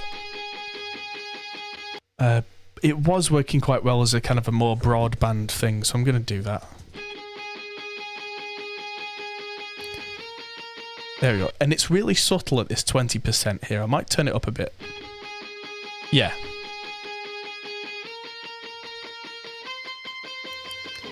So you can probably see from the compensation around it that it's bringing the overall level back so that we don't just get a signal volume loss.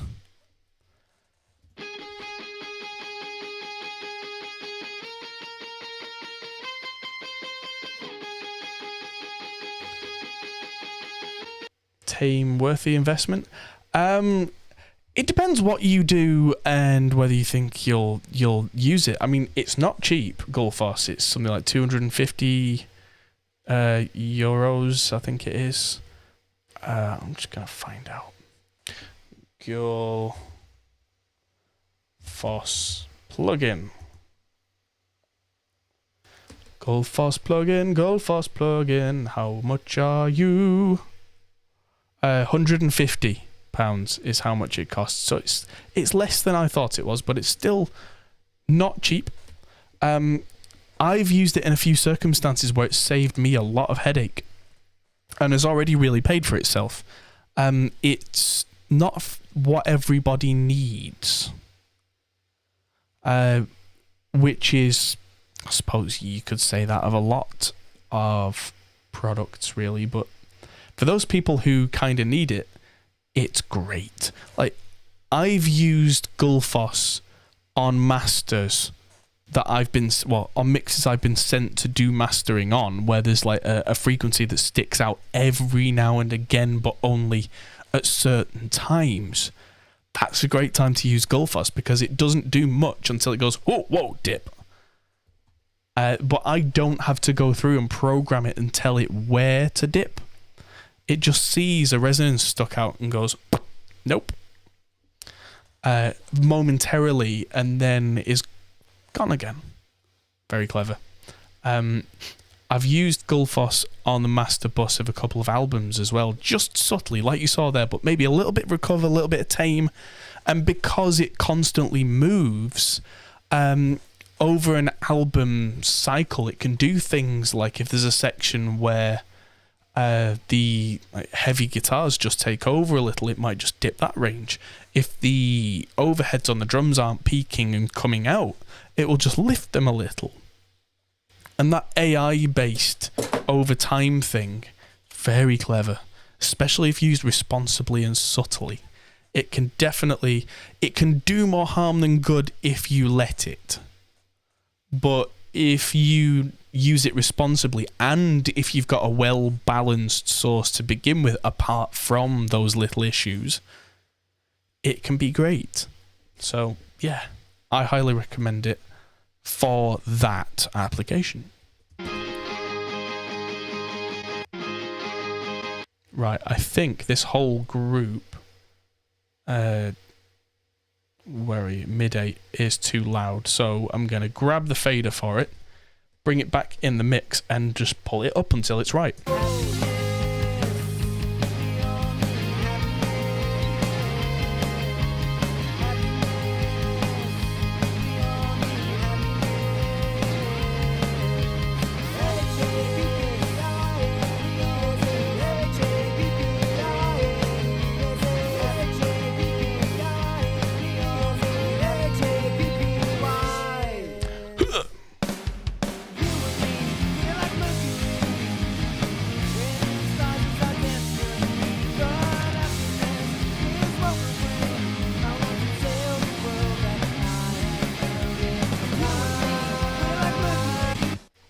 Awesome. So, save. Let's mute the vocals again for a minute. And maybe look at the synth brass. And was it just synth brass?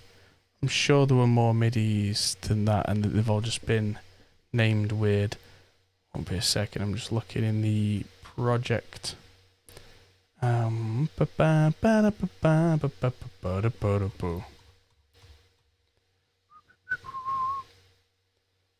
Synth. I had synth brass 2, and synth organ.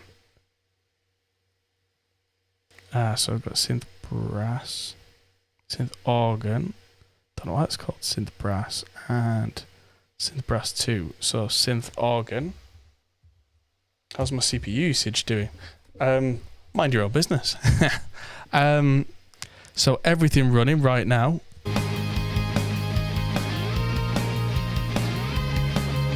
Couple of spikes, but 10%.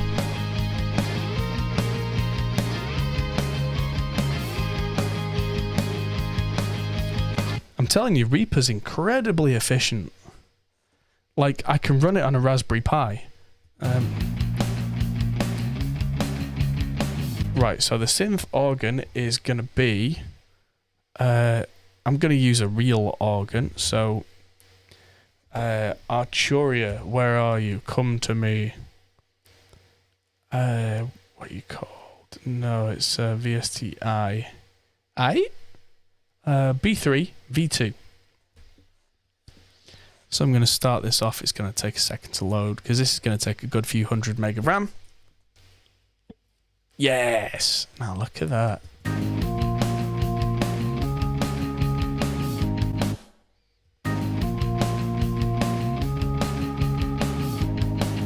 Oh, yeah, good bit of Leslie.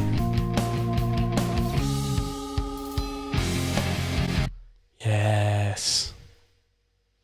So, where is this? So, first thing I'm going to do, that jazz organ right there is the sound. It's a B3 organ. I'm kind of done, but I'm going to add in, via automation, a little bit of a rotary speaker.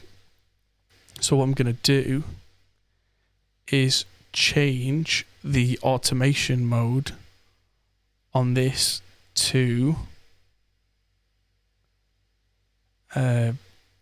touch. Hopefully this will just record. So if I just keep changing this from slow to fast when I want to.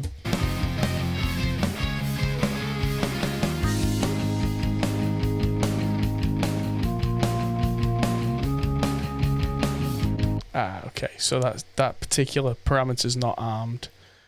So if you see these million parameters that we've got on the B3 here, so what I'm looking for, rotary speaker slow fast. Okay, so that's already out there.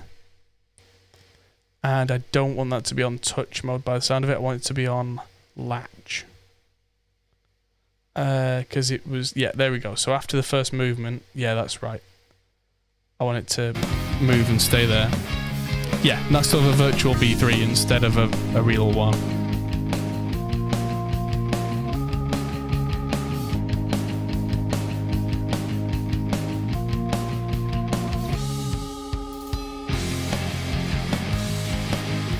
Yeah, so that's just added in the automation there for me manually flicking the little control for the Leslie.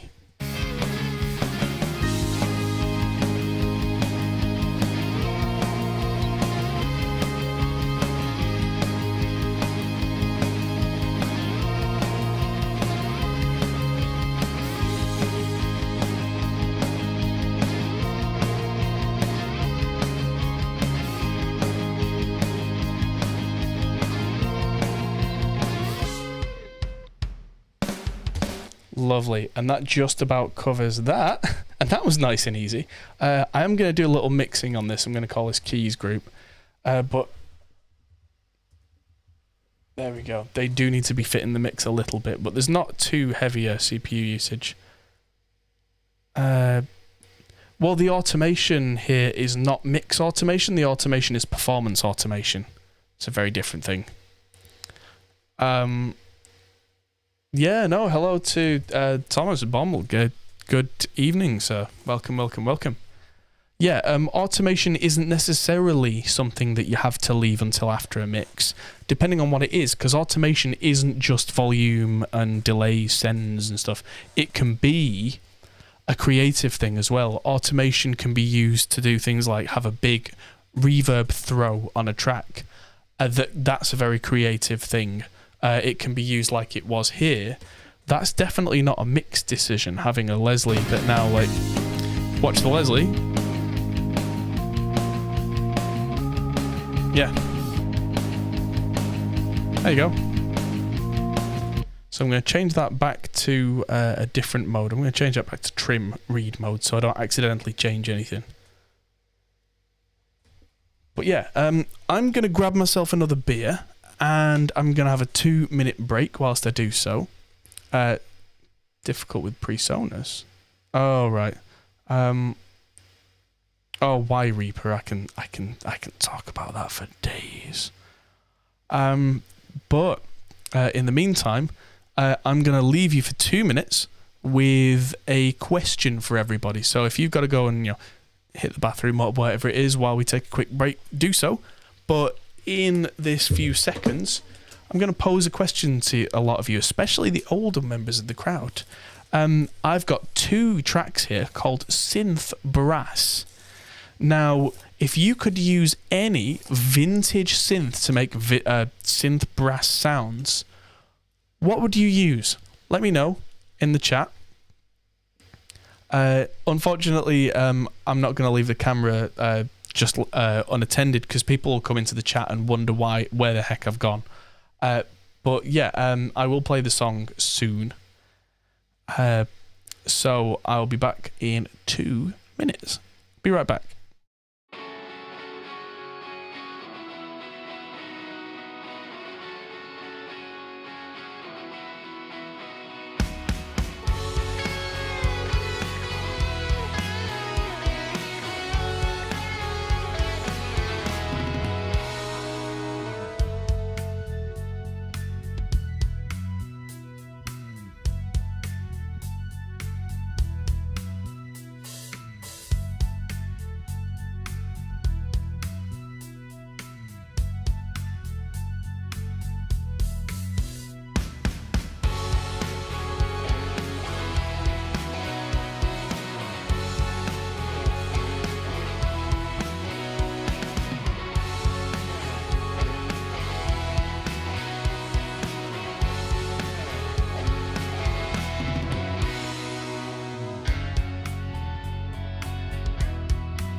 All right, everybody, I am back.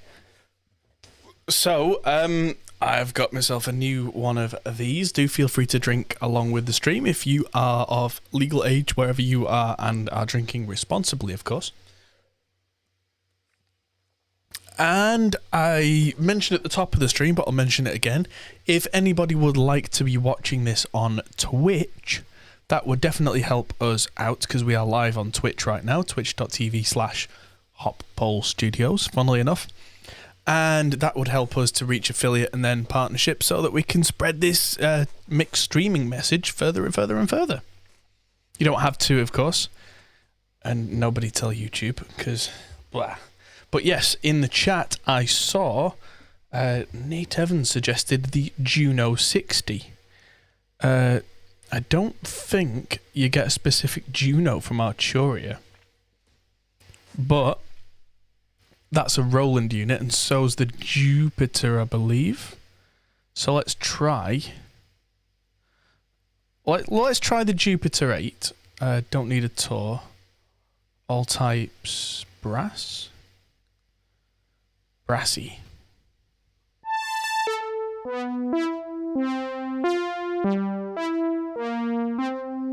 Yeah, so I think Rumi suggested I'm going to be using Arturia stuff, so any other suggestions right now I'm not gonna use them. But yeah, we want specific synth brass. We don't want realistic sounding brass. If the track is called synth brass, let's go for this kind of thing. Oh, that's horrible. I love it.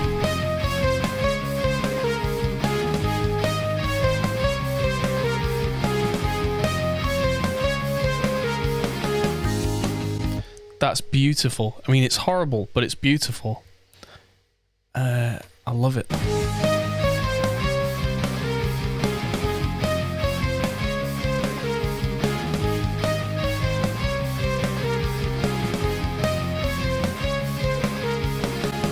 Now that's right down the middle of our mix, and that's really kind of interfering with everything. So what I'm going to do is use micro shift, which thinking about it in terms of the year, that matches quite well, really. That this is the kind of thing that the Eventide H910 came out in the very early 80s, late 70s. And so Eventide Clockworks, as they were called then, had the units that could do this, and they were expensive and rare, but you could do that with it.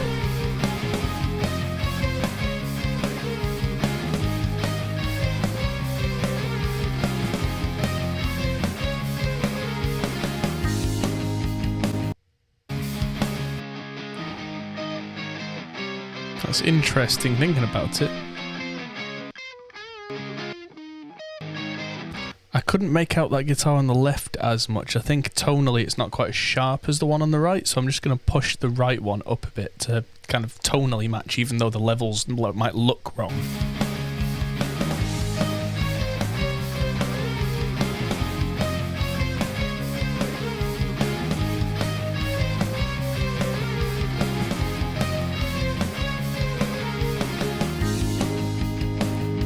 Right, and there's a different synth brass here, and I saw Rumi suggested, which I like the sound of, a prophet. And yay, the prophet spoke, and what did he say? He said, "Wow." Prophet, there it is. I knew it was there, I was just going a bit blur. Losing my tiny mind. Oh, yes. So, brass. Let's go classic brass. Oh, yeah, that's disgusting. I love it.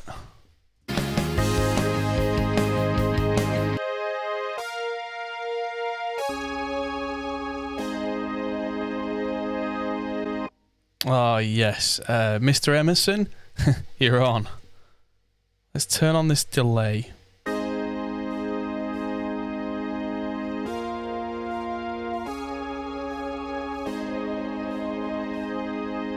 And change the chorus type so it sounds massive. A bit less of that delay, I think. Oh, yes. It's like we went back to like 1980. This is as if Emerson, Lake and Palmer decided they wanted to make a garage rock track.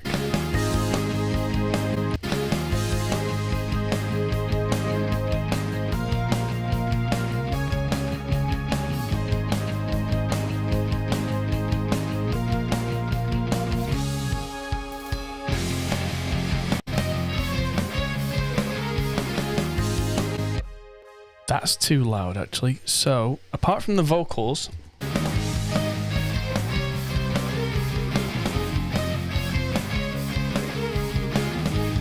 let's bring this Tinker group down by a dB or two, just because now we've got two elements playing the same thing. It's stacking up and making everything a bit loud.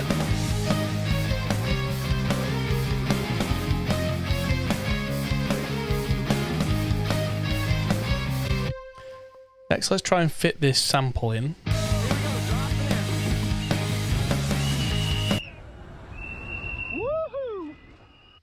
Right, so we've got this woohoo sample that has got loads of bass in. Here we go, dropping in.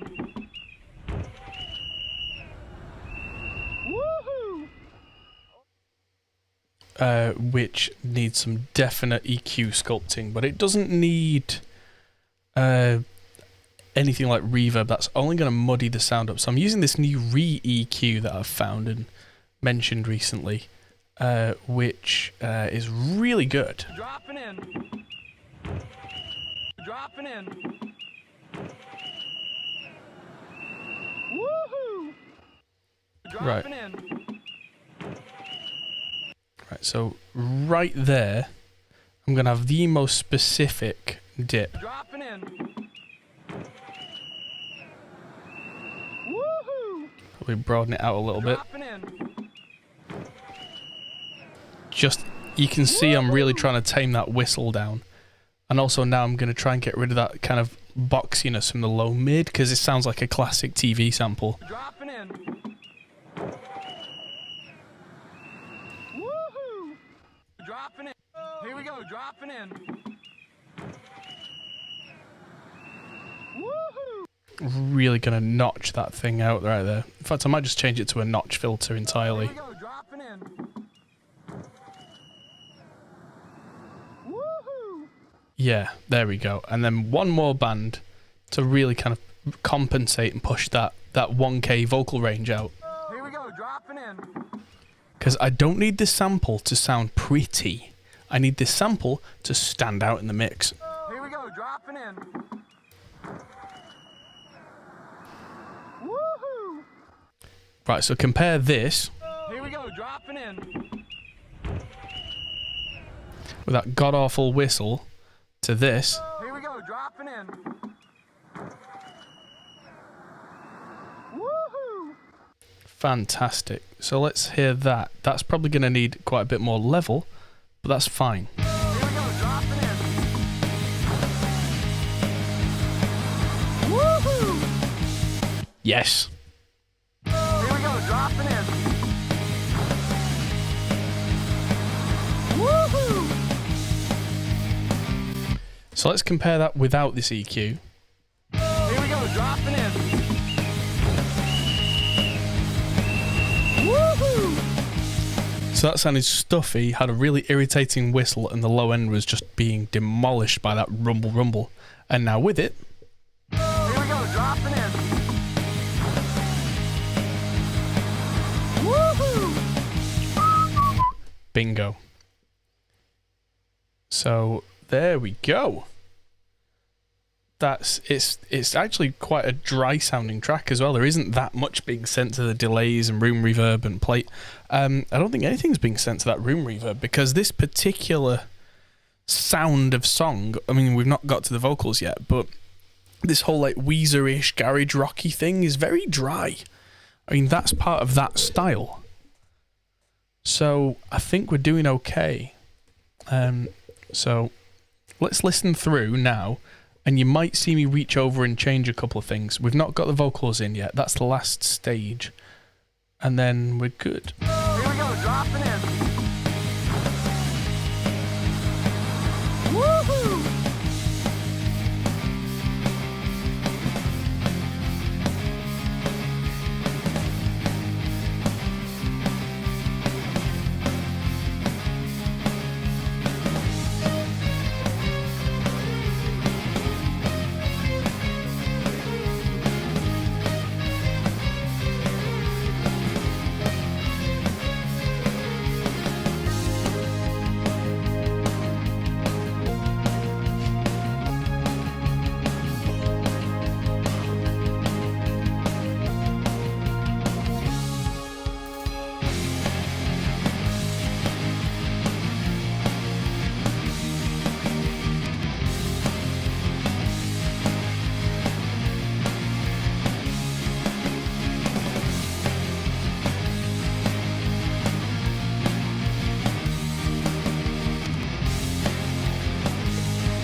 Cool. I think we're getting there with this one, actually. I might just, at this point, go back to the snare and add a little bit of low end. Oh, jeez. That's got plenty of low end. Bit more, maybe. Not going to hurt it. And start to look at the vocals. I monoized the vocals, so let's have a look. Happiness is everything. For some girls it's a diamond ring, but you and me are everything. Cool. I think it's time to call up my mate, Howard Benson. In plug-in form, not literally. I don't know Howard that well. To just call him in the middle of the day and be like, yo! No. But I'm going to pull up his plugin. And I think I'm just going to start adding a little bit of compression. I don't want to go absolutely stock crazy, because there's quite a lot of room sound on this vocal. Happiness is everything. For some girls it's a diamond ring, but you and me are everything. You're all that I could ever want and more. Oh. So I'll just take the upper volume down. You can see that's not done much. I've got to 1/3 of the compression, and it's got 2 dB on it. I might knock that up on the big notes to 6, but you'll suddenly really start to hear the room creep in. In fact, let's go too far and you'll hear it become really roomy. Happiness is everything. For some girls it's a diamond ring, but you and me are everything. You're all that I could ever. Do you hear what I mean? That there's loads of room reverb now because it was tracked in a room without any kind of isolation. You can really pick that up in the mids. So I'm going to have to balance that and then EQ a little out. Happiness is everything. For some girls it's a diamond ring, but you and me. So there's a couple of things I can do. I always use this EQ here, pre-compression, and with a high-pass filter. That way, the high-pass filter is the obvious one, and I can use the low frequency and just take some of that out of the compression as well, so it'll clear the compressor up. Happiness is everything. For some girls it's a diamond ring, but... And suddenly that's cleared out the way for the compressor to be much more smooth, even, and kind of present. And now I'm going to look probably in the mid 1K, maybe a little less, for this kind of room honk, and just try and just take a little bit out without sacrificing too much of the actual vocal. Happiness is everything. For some girls it's a diamond ring, but you and me are everything. You're all that I could ever want and more. Oh, happiness. There, so you can see I'm pushing 6 dB, 900 hertz. Suddenly it sounds like he's in a big box. Happiness is everything. For some girls it's a diamond ring. So let's take the gain back to 0. Now we've found our frequency. Happiness is everything. For some girls. And now just take a few dB out of that, which sounds like too much, but because it's slamming a compressor, that'll bring it back in a large point. Happiness is everything. For some girls it's a diamond ring, but you and me are everything. Brilliant. It's never going to be perfect because the room is quite present on this song. If it was up to me, I'd be tracking it. I would have put a quilt over his head and had him using a microphone like this from this kind of distance. Really remove the room from the equation. Really get rid of it. Because that means that we've got far more room to dry the vocal out, compress the vocal, bring it to the front. And it's something I will be mentioning to Ricky. Mixing on headphones? Yes, I am. This is my home office. Because of the lockdown situation, I'm not at the studio. I mix on headphones fairly regularly and have done for well over a decade. I've got a set of Adam A7Xs and dual subwoofers, which I happily use at the studio, but I've been using Sennheiser HD650s for going on 15 years now. And because I do a lot of work in the kind of like media, TV, film, YouTube production, that kind of thing, I'm not always in an environment where I can have monitors of any kind. So I've really gotten used to and confident with how these sound, how these translate, and with the help of our friends at SonarWorks, which correct any deficiencies that there are in this particular model of headphone, that leaves me with a very open platform to mix on. And every mix that I send, I tend to get positive feedback. So it's working. Alex, good to see you. Hello. Oh, there's always things to find out about Reaper. I mean, I've got to this point where I'm teaching people how to use Reaper, and people are sending me messages like, "Hey, did you know you can do this?" And I'm like, "No." Oh, cool. And there's always something new about this thing. It's such a ridiculously complex program. There's so much to do. Oh, Tascam US thing died. I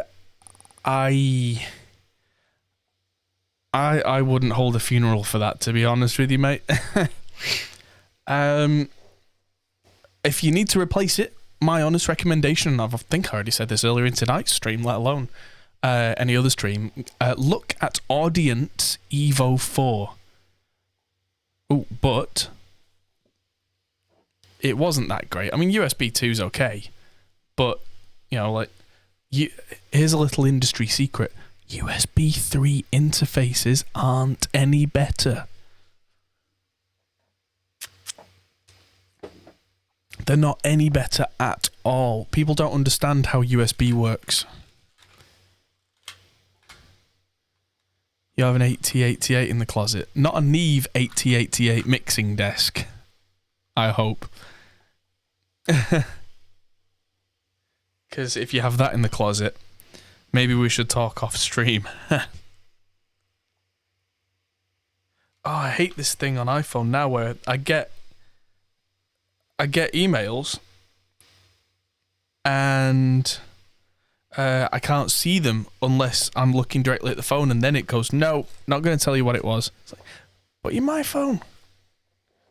Oh, a Tascam, right. I was going to say because a Neve 8088, that's a very different thing. Yeah, USB 3 for audio is exactly the same as USB 2 for audio, because the way that USB works, it uses what's called a packet system.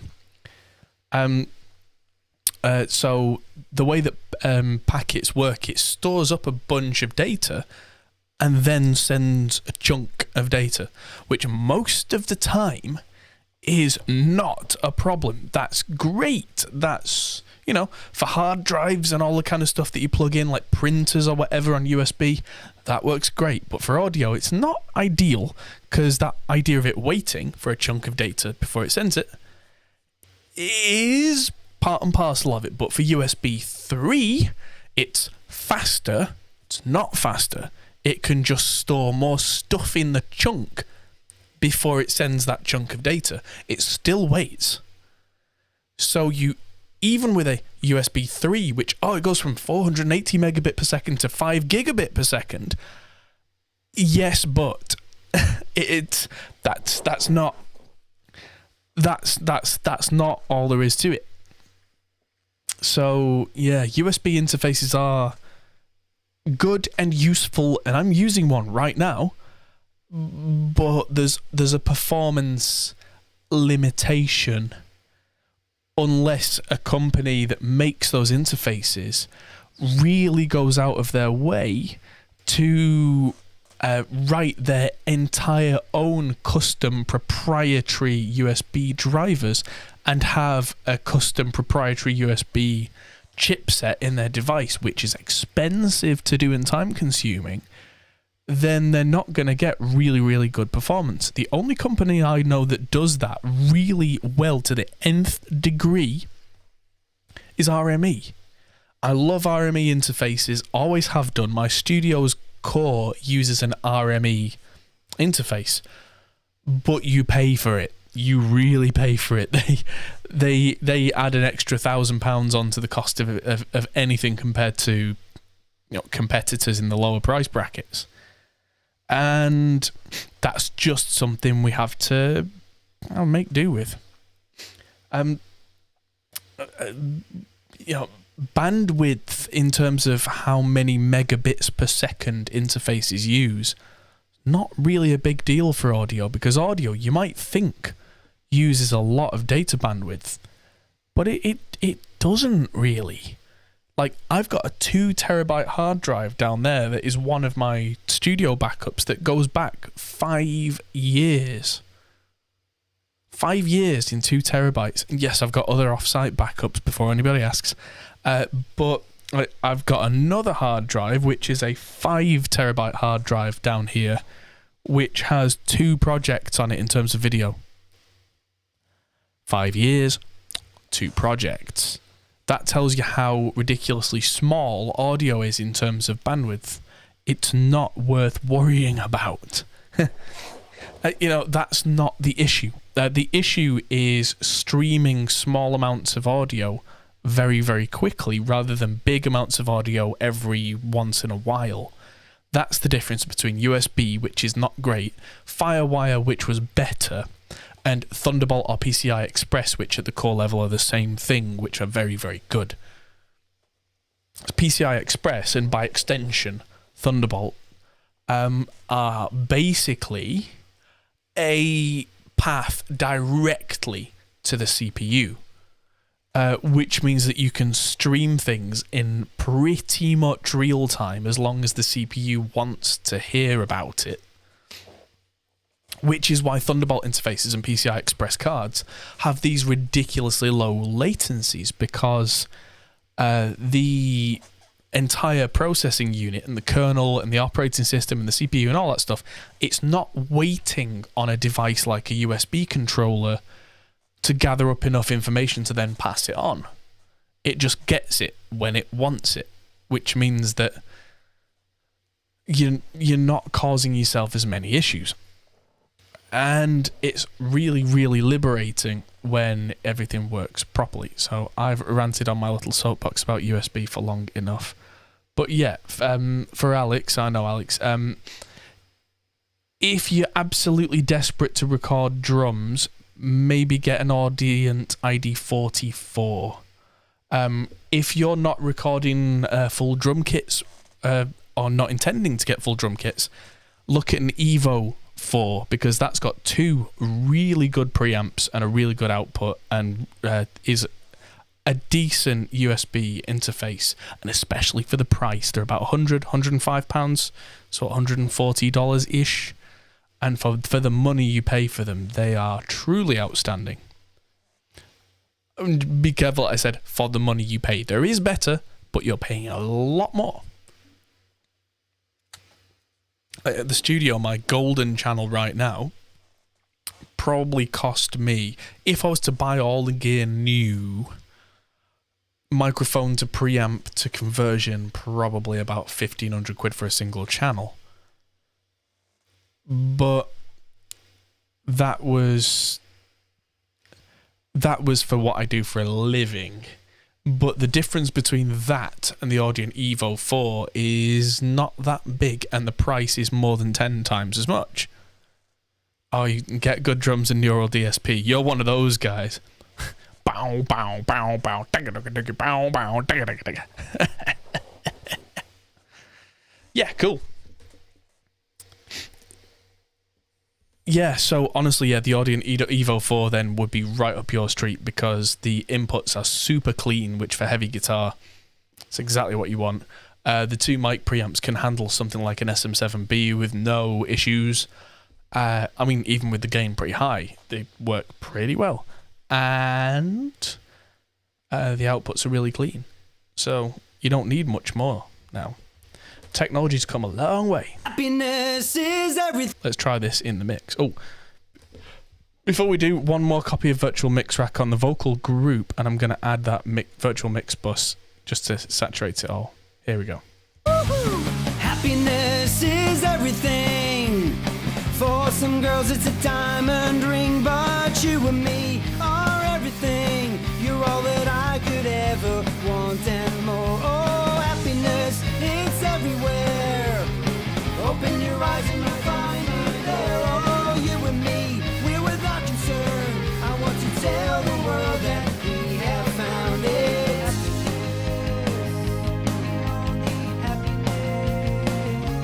Right, I'm thinking this pre-chorus vocal is going to be exactly the same tone-wise as the main vocal. So I'm just going to drag that up and cheat and make that like a child track, a folder track, inside a folder with the main vocal. That way, it just takes over.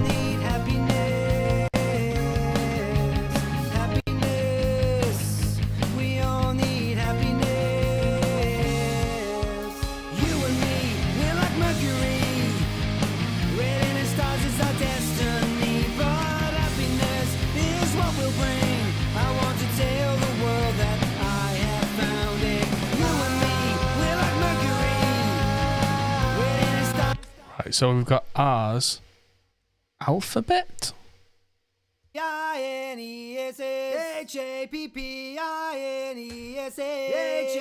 Right, so we've got happiness. Everybody loves happiness. What? Who said that? And we've got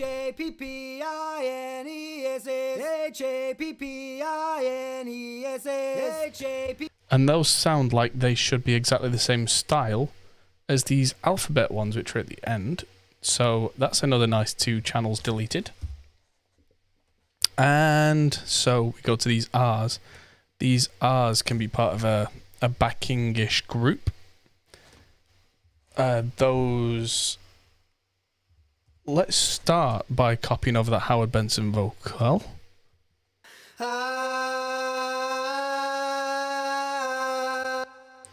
Opinions on the grouping system in VMR and VTM. They can be a pain in the backside, but if you decide ahead of time that you definitely are going to do something like, I've got 10 or 20 or 30 drum tracks and I want them to be treated equally, that can be a nice time saver. I don't go out of my way to use it, but sometimes, especially on something like a drum kit, it can just be nice, especially early on in a mix. I can throw a virtual console channel thing on every one of the drum channels, set them all to the same group, and then I usually at that point decide whether it's going to be SSL or Neve. There are 4 other choices. I don't tend to go for them. Personal preference. Not that any of the others are particularly bad, but I find that the Trident is kind of honky mid-focused. The RC tube distorts too easily. The API sounds a little bit muffled to me quite often. And the SSL G series is so clean you may as well have not bothered. Again, personal preference.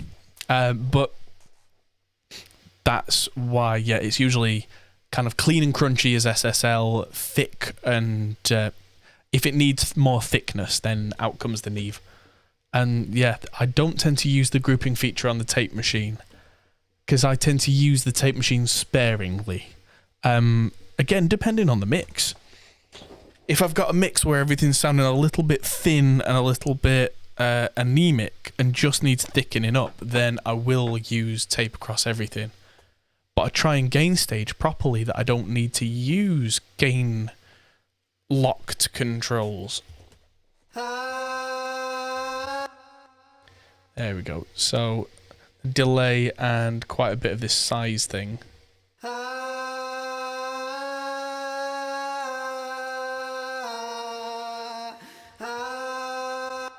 There we go. So the console plugins that I use.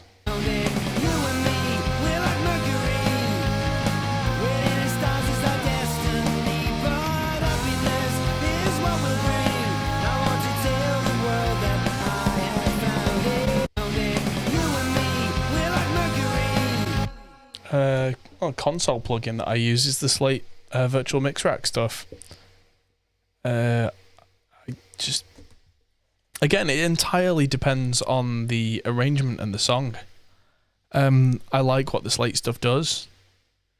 Oh right, so that's the that would be, if I'm using them, the virtual console channel, which is on the channels you tend to use the virtual channel, which can tend to distort a little earlier, which on individual instruments does tend to give it a more organic feel.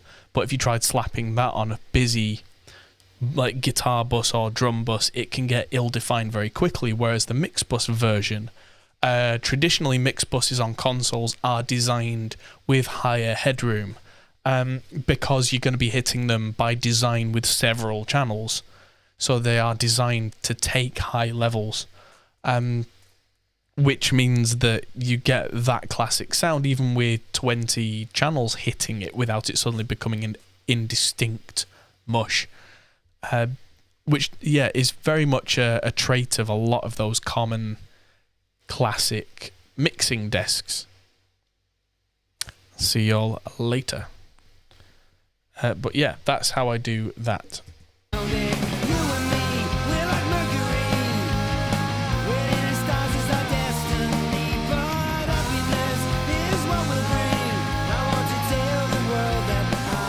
Right, so they're nice but too loud, I think.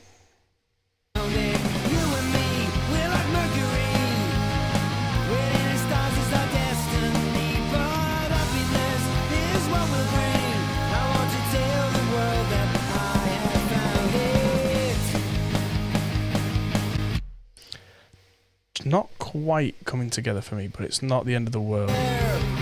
Open your eyes and you'll find it there. Oh, you and the harmonies there don't need much by the sound of it. I'm just going to give them a little bit of a pattern, but not 100%, because actually by leaving them closer to the center, these around the main vocal, it'll actually make it sound thicker because we'll get more of that mono summing chorusing effect. There. Open your eyes and you'll find it there. Oh, you and me, we're without concern. I want to tell the world that we have found it. Happiness. There we go. And because there's quite a bit of nice delay and reverb on the main vocal. Oh, did I say ID4, 14 or 44?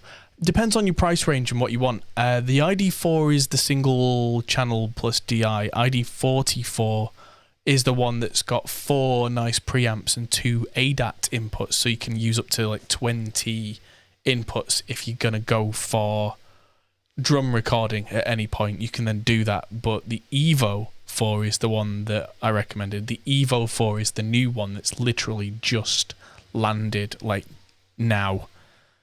I have actually Liam's got the unit, which he uses for his side of the podcast. And the Evo 8 is due out soon, which is going to be very nice. But I used an Evo 4 at NAMM, and they were very, very nice. Yeah, again, I don't want to be disparaging to Focusrite, but in the price range that you're probably looking at, I'd go with Audient.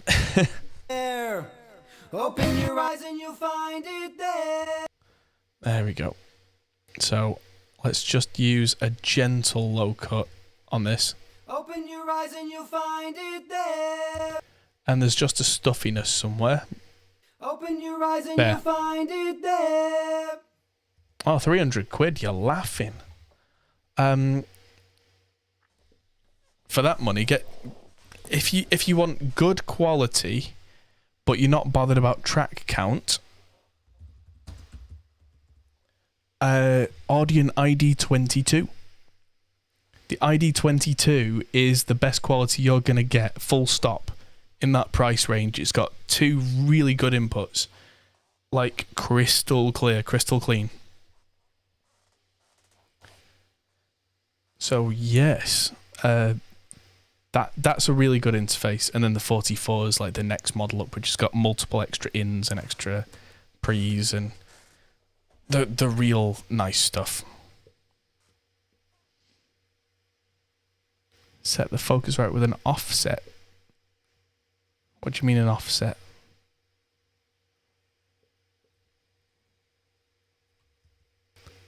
Open your eyes and you'll find it there. Open your eyes and you'll find it there. Oh, you and me, we're without concern. I want to tell the world that we have found it. That vocal just needs a bit of a mid peak, maybe 2K on the harmony, just to make it sit. Open your eyes and you'll find it there. Oh, you and me. No, I don't get what you mean by audio offset. Open your eyes and you'll find it there. Oh, you and me, we're without concern. I want to tell the world that we have found it. Open your eyes and you'll find it there. Oh, you and me. Right, this isn't cutting through because it needs some sort of saturation, I think. So I'm going to use a virtual mix rack on these backing vocals. Use New York to... Open your eyes and you'll find it there. Oh, you and me. The delay's around 3 milliseconds. You can offset playback. Yeah, no, that's called PDC. That's every modern software, Reaper included, has offsets inbuilt. Anything that I record that has a slight latency on the recording, it knows exactly how much that is, and when I stop recording, it is snapped to the appropriate place on the bar. So audio offset is probably just them trying to get around something. Let's put these through a vintage 1176 and just push it a bit. Open your eyes and you'll find it there. That mid peak's now suddenly very apparent. Open your eyes and you'll find it there. take that out now. Open your eyes and you'll find it there. Oh, you and me, we're without. Let's send a little bit of this out to that vocal plate reverb. Not that much. Open your eyes and you'll find it there. Oh, you and me, we're without concern. I want to tell the world that we have found it. Happiness, we all need happiness. Happiness, we all need happiness. You and me, we're like Mercury. Waiting in stars is our destiny, but happiness is what we'll bring. I want to tell the world that I have found it. You and me, we're like Mercury. Waiting in stars is our destiny, but happiness is what we'll bring. I want to tell the world that I have found it.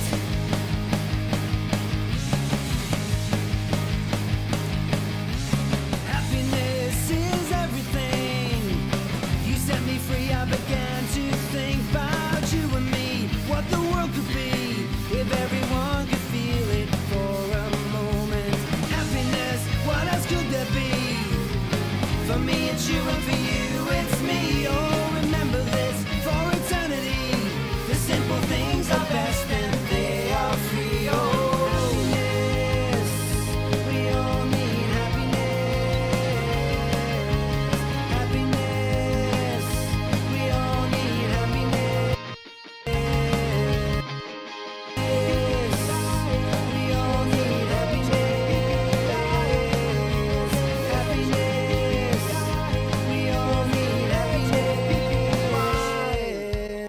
Right, so those column response vocals were nowhere near clear enough. That warning comes up when you try and hit save far too often and it's trying to save the backup to Dropbox. So Happiness, Happiness, Happiness, Happy. Happiness, Happiness,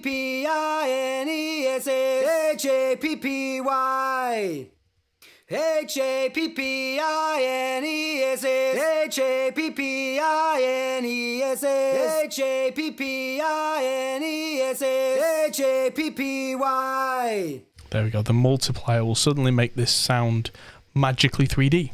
Happiness, Happiness,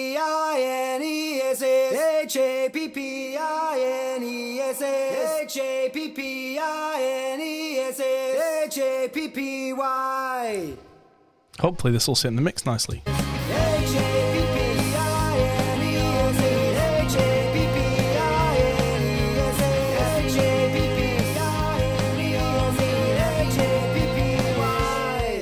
Doof. You and me, we're like Mercury. Waiting stars is our destiny, but happiness is what we'll bring. I want to tell the world that I have found it. You and me, we're like Mercury. Waiting stars is our destiny, but happiness is what we'll bring. I want to tell the world that I have found it.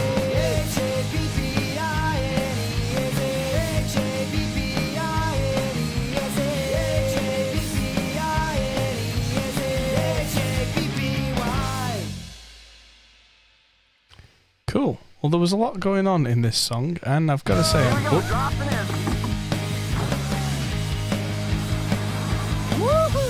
Happiness is everything.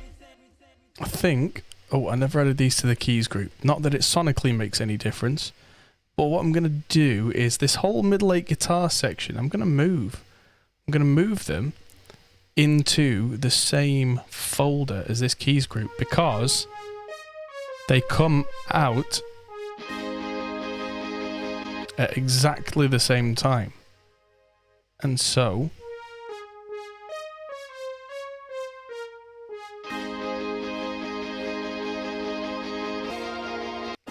compare that to that.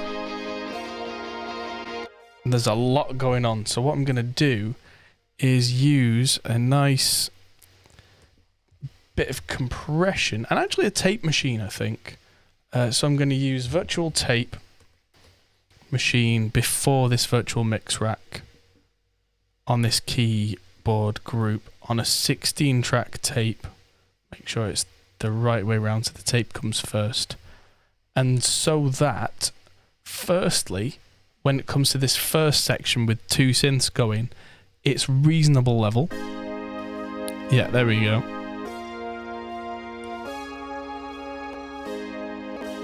So that doesn't sound that different, because it's relatively thin in the mids, it's well controlled, it's not got any real signals in there that are going to give a tape machine problems. Whereas when we get to this point, it should start to saturate a bit.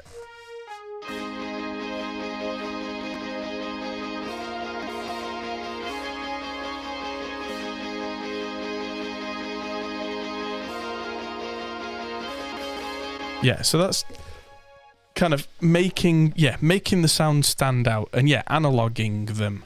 It's kind of a weird way of thinking about it, but yes. So I'm then going to use the New York console, because there's a switch to change it to console, which is much less saturated than the preamping because there's generally less circuitry.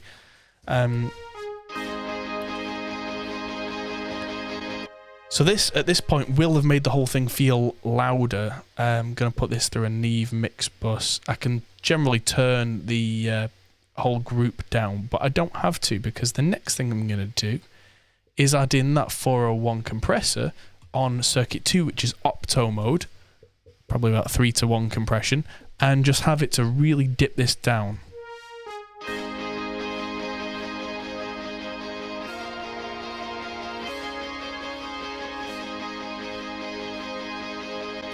So with all the effects off and on with this little button, off, on, off, on, and suddenly that low mid is magically cleared up.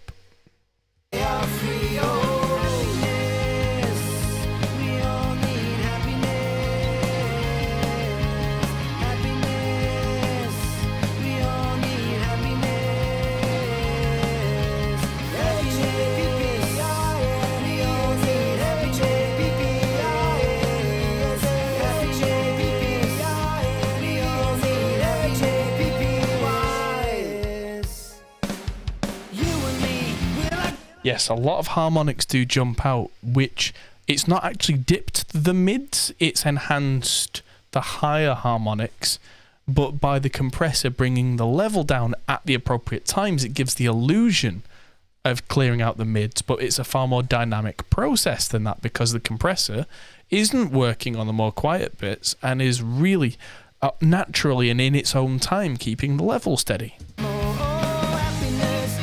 Oh, blimey.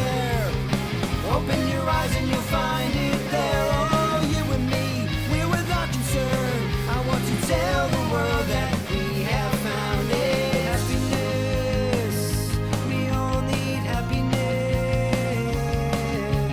Happiness, we all need happiness. You and me, we're like Mercury. Red in the stars is our destiny, but happiness what we'll bring. I want to tell the world that I have found it. You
There was a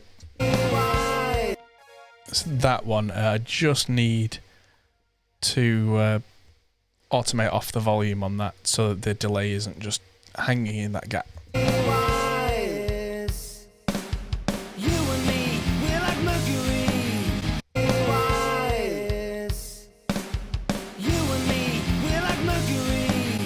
Cool, so that happiness is the only thing that hangs with its delay there.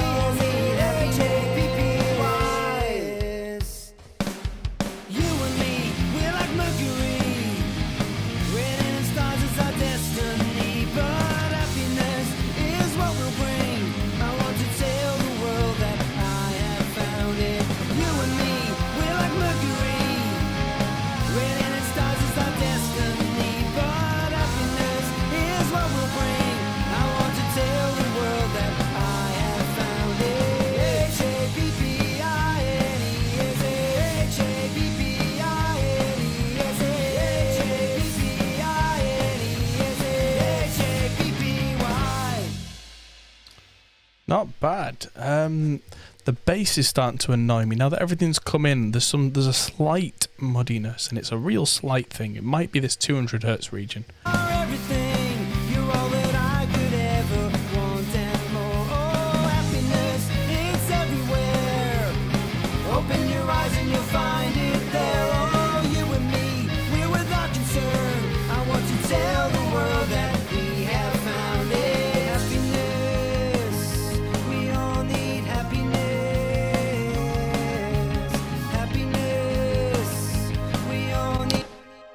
Actually quite the opposite. It sounded nicer with more of that, but then the overall level was too loud, so I just brought the level down. But it was in that area where I could hear something that wasn't quite right balance wise, so I kind of struck lucky there a little bit that whenever I can hear a problem, I start to investigate that area by kind of changing an EQ to that place, and if there's an offending frequency, I do not go in and just dip it. You'll notice almost every time I can hear an offending frequency and I push it up. And I push it up so that I can listen and go, yeah, that's it. Because every time I just need to know that that's the exact right frequency. If I push 100 hertz on bass on this track, no, it will dominate the mix. Forget what you've read in manuals about like, oh, 100 hertz is where the bass goes, that kind of thing, because that might be right in a completely neutral circumstance, but you don't know just from reading a book what frequencies you have in abundance and what relation they are in your actual tracks. And yeah, it will probably just get a little bit too overbearing. I mean, I might do that actually just for the hell of it, just to amuse y'all, because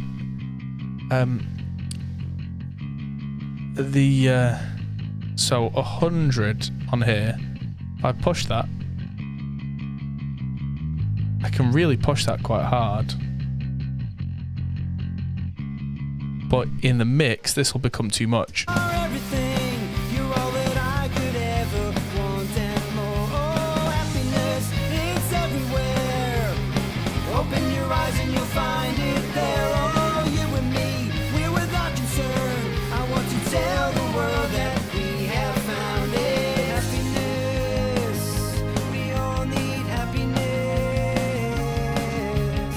will leave a little more in there, why not?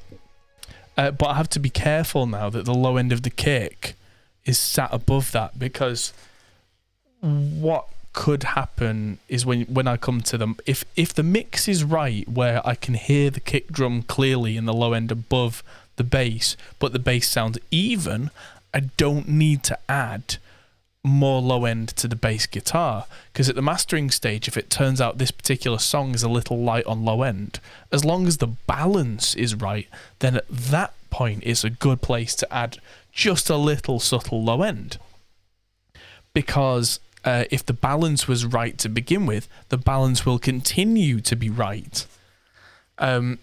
Otherwise, I'm really then starting to go backwards and forwards between the kick and the low end of the bass, and you start to really chase your own tail. But if the balance was right, the balance is more important than anything. If the balance is perfect, but overall the track is a little, like bass light or something like that, I just go with that, because when we come to the master stage, I can then just compensate for that gently, and it works well. So again, it depends what sources you've been given. If you're working on your own stuff at home, then absolutely strive to get the parts of the mix working together as well as you can at this point, absolutely. But because I get sent stuff a lot of the time, it's a roll of the dice, and I have to be prepared to deal with things that aren't exactly how I would have recorded them. And quite often you get things and you make the best of it in the mix to make the balance right, and that's the most important thing, like I say. And I know I'm saying this in circles now, but it's just an important thing to keep on, because if you can get that balance right, even if your mix doesn't have like as much low end as you usually have, or the balance is right but it's got a little bit of a peak in the mids, or if the balance is right when you come to the master phase, that's way easier to deal with than a song that comes to a mastering engineer where each individual instrument is right according to a textbook, but the balance is all wrong. Because when the balance is wrong, you try and lift a frequency on one instrument to try and bring that out, and it brings up everything else with it. And that is far more difficult to deal with.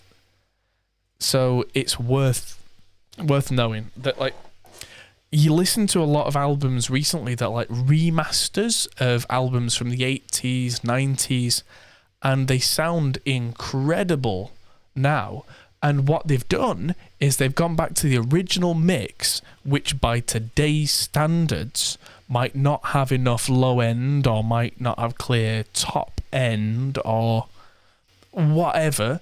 But the mix engineers that were professionals at the time, their MO was make the mix balanced. And so the mastering engineers now are finding it relatively easy to go, oh, well, by modern standards, we'd have more bass than this, lift the bass, sounds great. We'd have a little more top end than this, lift the top end, sounds great. Because we're not fighting, because that's the thing, all the way back to even the mid-60s, before we really, really knew the science of modern mixing, the key was balance. Always has been. You can listen to certain classic albums and out of context go, this is really good, but this album's not got much low end, or vice versa, yada, yada, yada.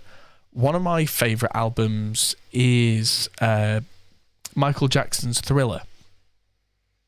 If you listen to that in most contexts, it's got no high end. That whole album has just got a really soft top end. That's partly the way that people were tracking at the time, tape formulations, the way that the mixing desks were calibrated. They were using monitors that didn't have super clear top end. They were aiming for people's hi-fi systems that didn't have like super tweeters or anything like that. But the balance is perfect. And if you take like a modern CD master of Thriller and you put it through your stereo and you do things like you lift the low end a bit and you turn the treble up, suddenly it just sounds super sweet. And you're just listening to it going, this is perfect. Why is this perfect? Because Bruce Sweden, the engineer, was a bloody genius. But yeah, that is probably a good point to end this stream, because this mix, I feel like I've got to where I want to with this, but I think I could do a little more with it, but what I'm going to need is a pair of fresh ears. So, I'm going to finish my beer and go to bed. And tomorrow morning, not sure what time, let's say, yeah, I'm going to get myself out of bed. Let's say 10 o'clock.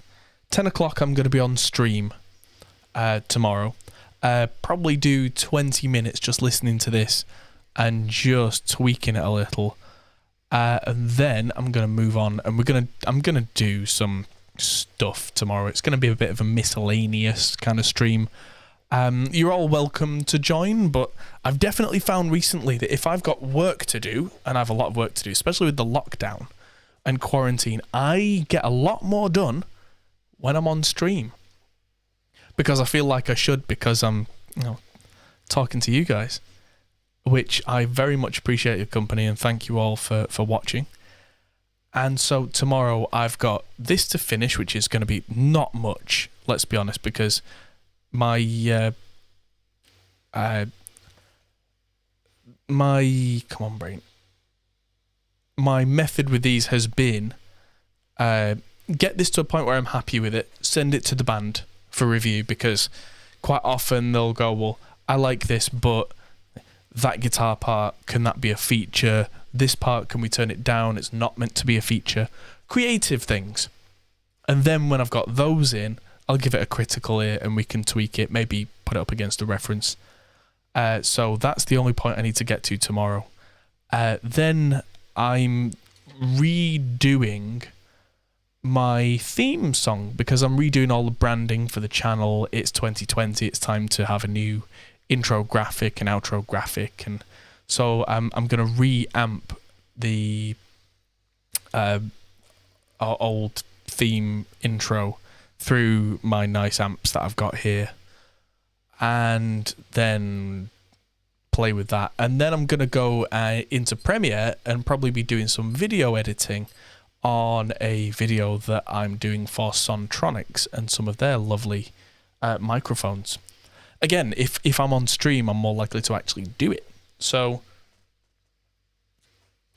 not that I've been putting things off, but, Anyway, everybody, don't forget to hit the like button. I appreciate you all watching, and I would very much appreciate you hitting the like button, because that helps us to spread this video. 10 a.m. tomorrow, my time. So I'm not going to be streaming all day, and I probably will do an evening stream as well. But it's stuff that I'm going to do, so I may as well have the camera running, because why not? So yeah, it's going to be a bit more of a chill stream during the day, just chilling out, getting some work done with the camera rolling. And yeah, don't feel like you have to be there, but I'm going to have this running just because. But yes, thank you everybody for tuning in, especially those who did the whole Twitch thing for me. And thank you again to our patrons on Patreon.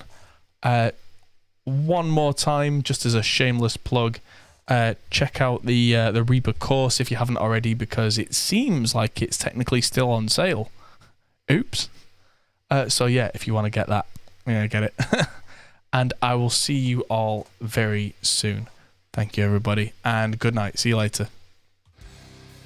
Thanks for watching, guys. If you enjoyed this, feel free to check out our other videos, as you can find here, or check out our Facebook and Twitter, or our Patreon page, which helps us to make more videos like this. Thanks for watching, and we'll see you in the next video.